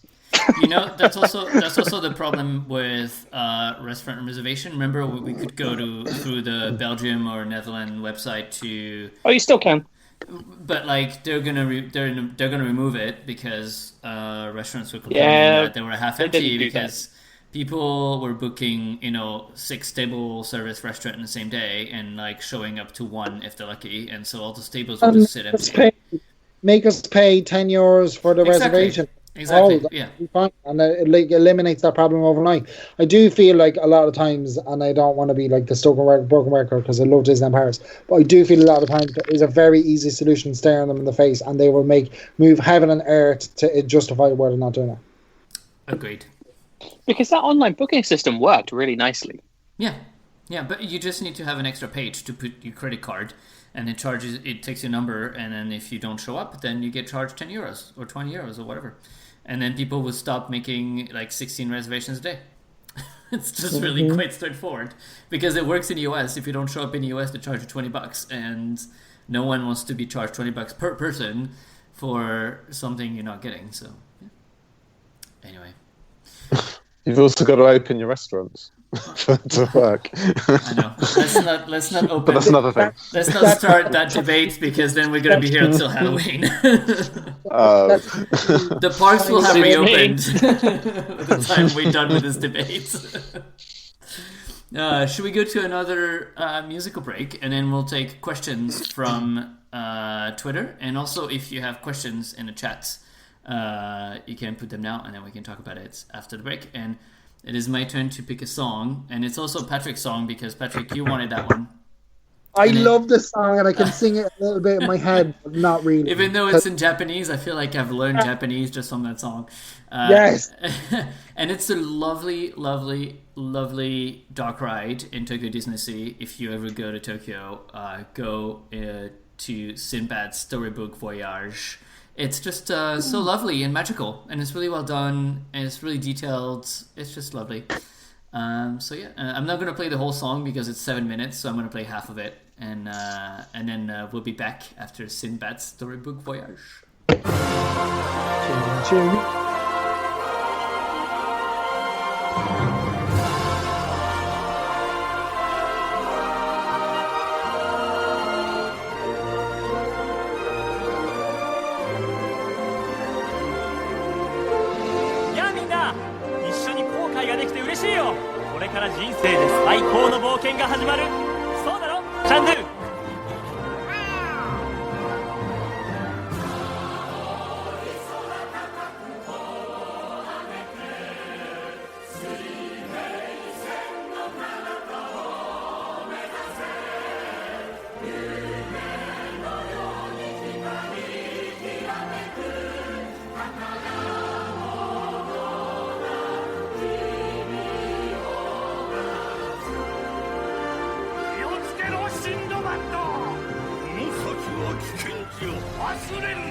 Sinbad Storybook Voyage.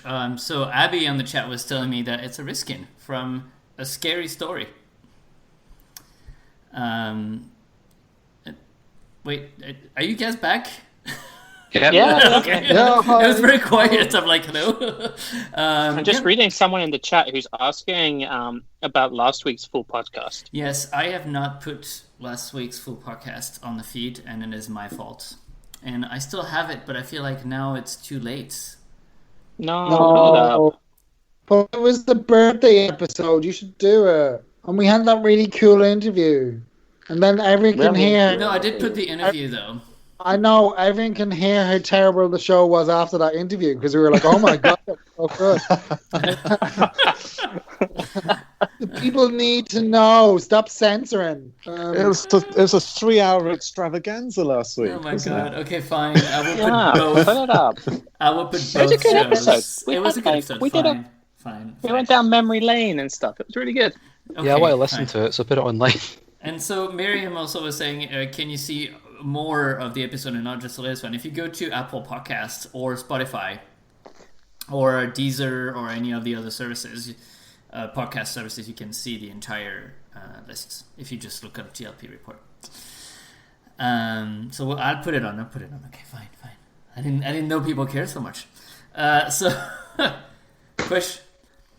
question time. I have to find them. So we have. So it's coming, basically. Yeah. Yay. Yes. I'll put it on.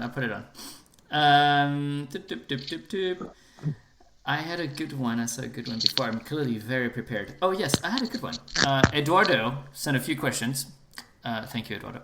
And he said, "What kind of DLP content would you like to see on Disney Plus?" For example, for him, he would like to see a documentary about the studio's expansion. I like that. That'd be good. Maybe we should have like a documentary series about how they make the theme food. It's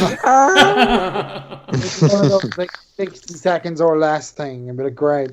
No, I know that people want to see stuff on Disney Plus, but remember we were talking about. I don't know if we were talking about this on the podcast, so stop me if we weren't.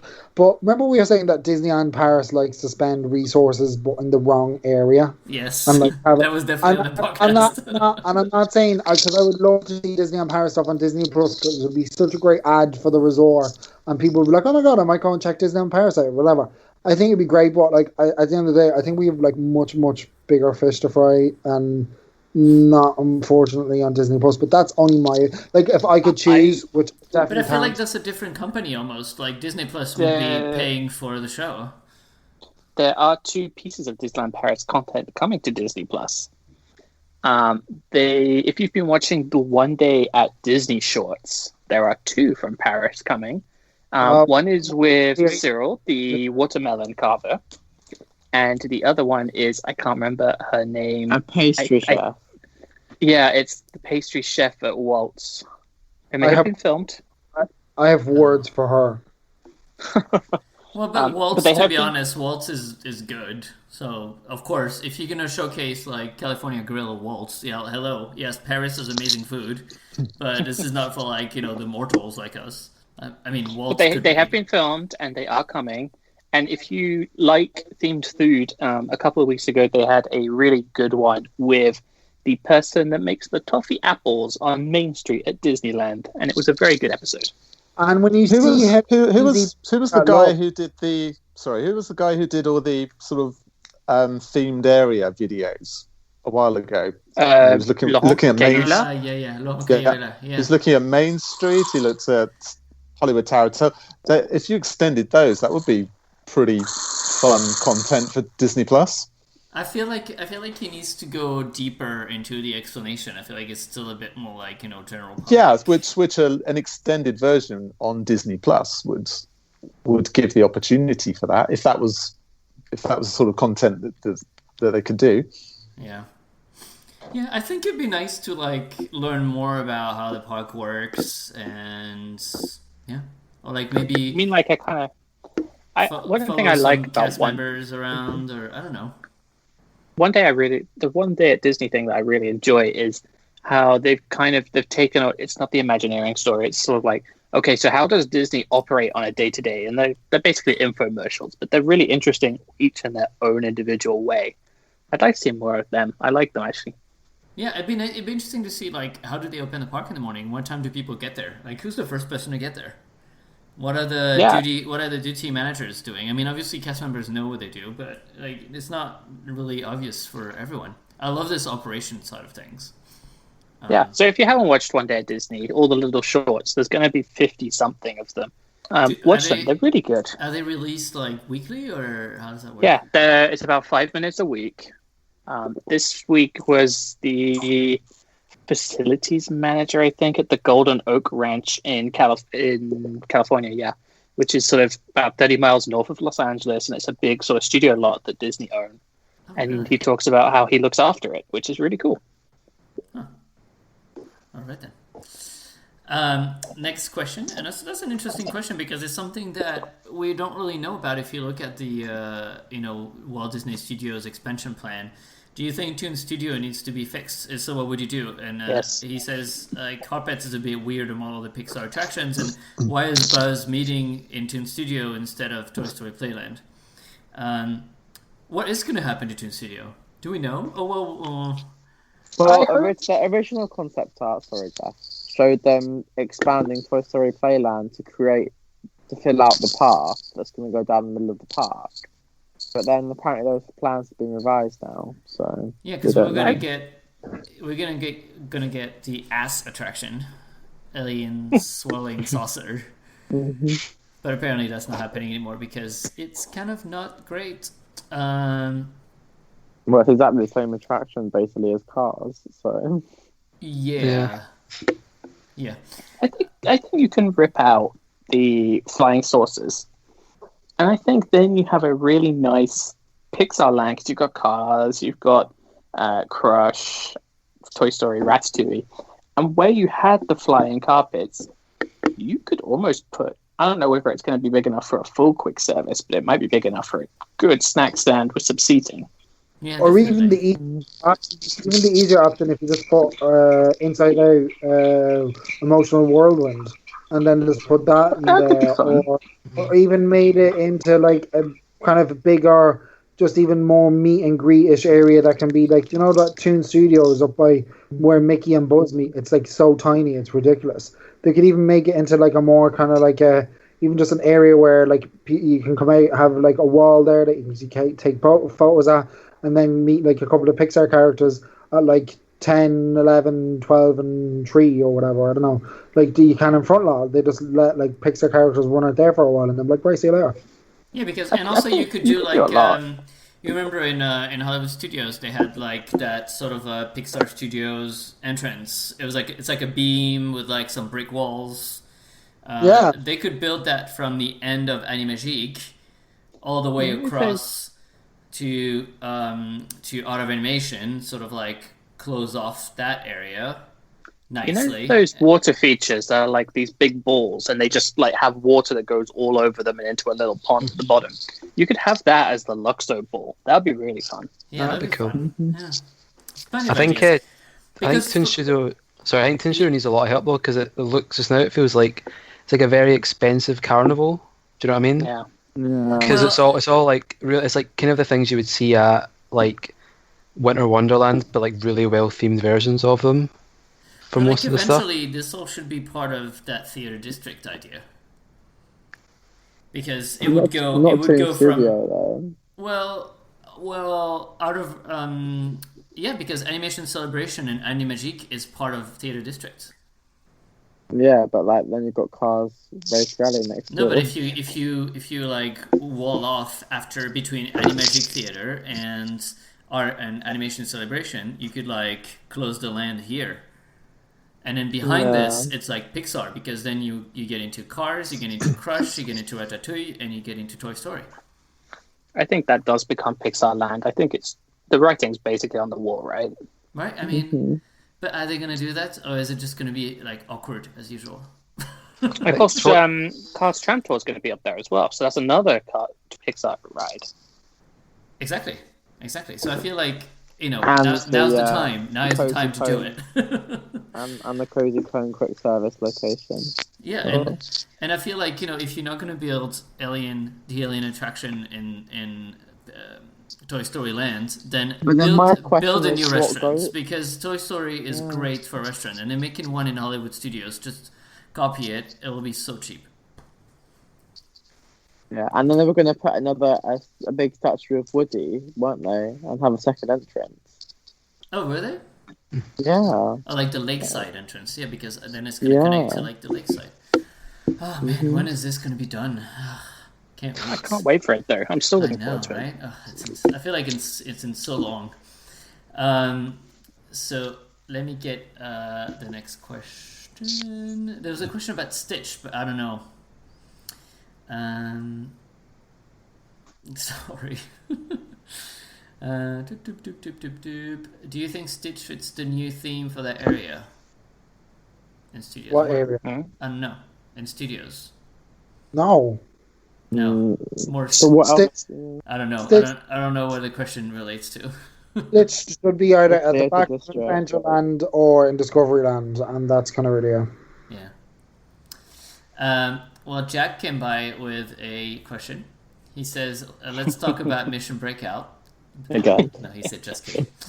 If you could bring any already made attraction to Disneyland Park, what would it be and in which lands? Ooh. Indiana Jones Adventureland. Oh, boy. Yeah. Ben, can because I always like you explain it to me and then I understand it and then I don't understand it.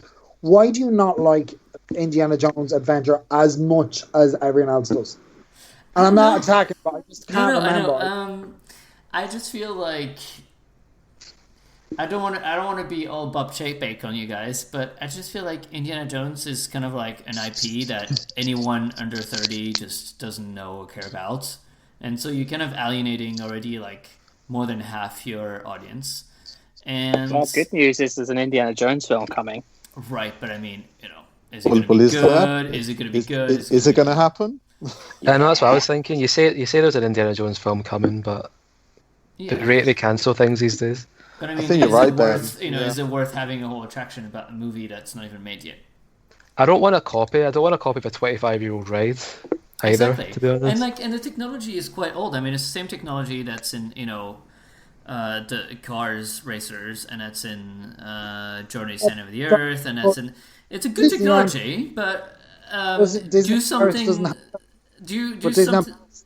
Sorry. Doesn't have that technology. That doesn't have that technology. So right, like, but I like the ride system, and they could clone the ride system because they've already cloned it for Dinosaur, and they could just make something different with the same track layout and the same ride system and the same concept of having like big scenes and fire and a jeep and whatever, and it could be something to a more recent movie. Like it could be a Coco ride, it could be a Moana ride. You know what I mean? So I don't have anything against Indiana Jones per se. I'm just saying that in today's, look at Magic Happens. I know it's a parade, but look at Magic Happens. Why is it so successful? Is because also they've had newer properties in it. And of course the classics, but newer properties are doing really well. And so I feel like... I thought that there's also something about, as you were saying, each generation having their own kind of memory, if you like, their own generation of their movies. We've got ours. They should have theirs. Yeah, I think like Indiana the Jones idea and the does concept, transcend generations. I think because its core theme is just adventure, right? This is a fun adventure, and I think that's fine. And I mean, we already have the coaster, and so you'd have like two Indiana Jones rides next to each other. I know they have it in Disney Sea, but in Disney Sea they just eat up everything. And money is no object. I think that a lot of times, though, yeah, fair enough. I know, like a lot of people like themes and having the tomato and whatever, and I do understand that. But when I 100% hand on my heart, I don't really give a fuck about the Indiana Jones movies. Don't really care. Whatever, it's a thing. I watched them when I was a kid. I liked them when I was a kid. I don't have any desire to rewatch them. It's fine, whatever. But when I went on that ride, the story that they told me was like mind blowing. It was like holy, like I feel like I've been to a temple, and I feel like Indiana Jones saved me from a temple. So I don't think and when you look at the ride, like the wait times for Indiana Jones Adventure in Disneyland. It's one of the, like, even now with like Rise of the Resistance, it's still one of the highest rated like wait times in a traditional park day. It goes down a lot though, to be fair. That's part of the reason. Yeah. It breaks all the time. Yeah. And that's in Disneyland, never mind in DLP. Yeah. I mean, so, you know, I'm not against Indiana Jones Adventure. When I go to Disneyland, I go do it, and I love it. It's a good time. But I just feel like I'm also the question is not really for me, because I don't like clone rides. Like, I'm lucky enough that I can go every few years to parks in the US or elsewhere and experience those rides where they are. It's like, you know, I mean, I hear that Mystic Manor is amazing. Do I want Mystic Manor in Paris? Like, not really, because it's great that it's in Hong Kong, you know? And, you know, now Magic Kingdom is getting Tron, and I don't have to go to Shanghai, and that's fine. I don't think Tron should come to Paris, because I love to have it there, but I don't want to have it here. Does that make any sense? Yeah, But it don't- makes sense. Yeah. But don't It you does think very people- much. Yeah. Yeah, but when you think, like, people kind of say that because, look, all the kind of, like, so Walt Disney World get to have the clone, but what clone, like, like, Paris always seems like an afterthought. And I feel like sometimes people get a bit frustrated that there is a lot more going on, or it seems like there's a lot more going on in the parks than it is in Paris, if that makes sense. And for a lot of people, like, Paris will be their only kind of way to get to experience certain types of attractions. No, of course. I mean, Yeah.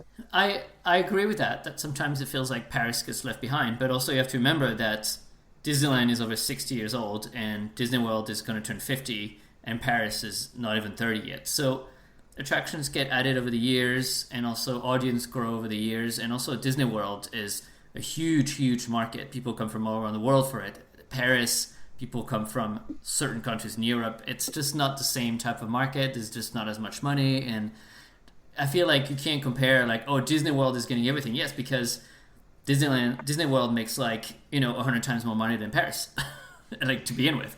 So of course they're getting more parks, and they're getting more, and also they have better weather, and they're getting more guests. So it's just it's like comparing like a small shop to a big factory, you know? Like, that's what I feel like Paris is at the moment. And that's why the extension is so important, is because it's helping us getting into that scale that people come from more than 2 or 3 days, and people come from further away just to visit our parks. If I had to pick one ride though, and there's probably a reason it can happen for political reasons, but I would take the new Beauty and the Beast attraction from Tokyo and put it in Fantasyland if I had to pick anything from anywhere. Right now, I think that's the one I would pick. Yeah. Because it's new, because it's brand new as well. Do you know what I mean? So it's I like, have to say that before you've seen it, but it does look great, doesn't it? it does look ridiculous. That or Pooh's Honey Hunt, that thing looked amazing as well. Pooh's Honey Hunt is one of the best use of the trackless system. It's just really well done. Like, compared to Ratatouille, it's just like Ratatouille. Just basically, you could have a track for Ratatouille. Like, there's absolutely no reason why Ratatouille is trackless. Like, it doesn't really bring anything, in my opinion.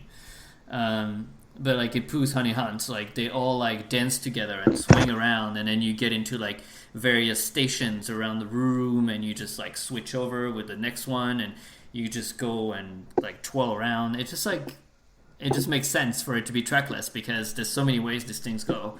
With the Ratmobiles, they just go forward and just stop in front of every screen. You could just have a track, really. I don't know, sorry. That was my TED Talk on Pooh Hunt. And Ratatouille. We hadn't done a bit of Ratatouille bashing. I don't know if I don't know which I would bring over if I had to bring one. Yeah, I don't know. I don't know which attraction I'd want from other. I mean, obviously, if you go to Disney Sea, you have like, you know, Journey Center of the Earth and all those like crazy attractions. But these will never fit in Paris because we don't have that kind of theme. Can we just take Disney Sea? Yeah, exactly. Third park Disney Sea. Yeah, I mean, that'd be cool. I'd bring across. There's this great thing in Disneyland. I think everyone's heard of it before, but it's called the Railroad. That'd be really cool. I've never heard of it. idea. I never heard of it. I don't know her. Do we think that now the railroad is going to be just done forever? Like it's going to be 10 years until we see it? I hope not. No. But probably. Probably, yeah. What about the 30th? All right. Well, I think they'd want it back by then, surely, right? Sorry? They'd want it back by the 30th, right? What is back by the 30th? Oh, the They railroad. would want it back. Oh, yeah, probably. Because anniversaries sort of like have a way to want them to have the parks really nice for a minute. It's a shame that we have to wait 5 years. I know. Like, every 5 years, the parks are really great for a year. Just go in April every 5 years and you'll have a great time. You will have... A lot of people do. Ash says, I hear doing laps on the off the railroad will be the next 5K course. Can you imagine? Everyone twisting their ankles. No, I mean... Obviously, it's a money thing, and now money is going to be God knows where. So we'll see. I just want them to finish the studio's expansion as planned, but we'll see. That was my last question. We don't have a lot of questions today. Does anyone have any more questions? No. Anyone? Nope. Okay. Well, it's been 2 hours and 10 minutes. Should we end the show for this week and say that we'll be back again next week? 10 already. Wow. I know. Who has the last song? David, that's your song. I think Elliot wanted this one as well. It was Soarin'. So we're doing attraction songs. Mm-hmm. I actually have the cue and exit loop, which is kind of the same that Jeff sent me over. Would that do?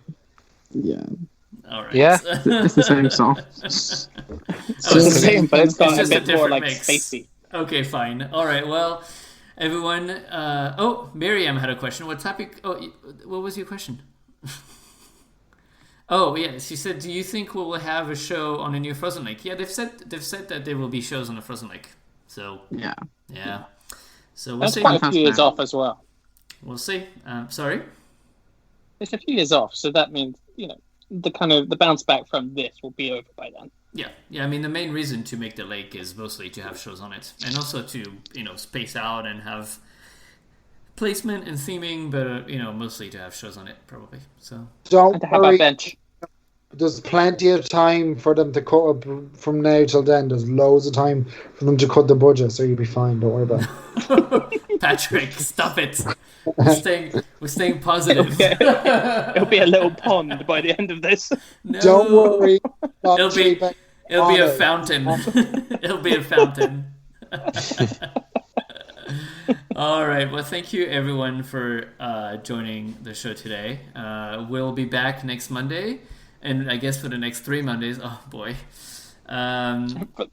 All the Mondays until this thing's back open. Well, it's good because we have something to do. People have something to listen to. It's the Monday night thing. So So thanks everyone. Thanks for listening. I will put the podcast on the podcast feed in the morning, and we're gonna finish with Soaring over California. The best version. The best version. Yeah, exactly. Yeah. All right. Thank you, everyone. And stay safe, stay home, stay positive, and we'll see you next week. Bye-bye. Bye. Bye. Okay.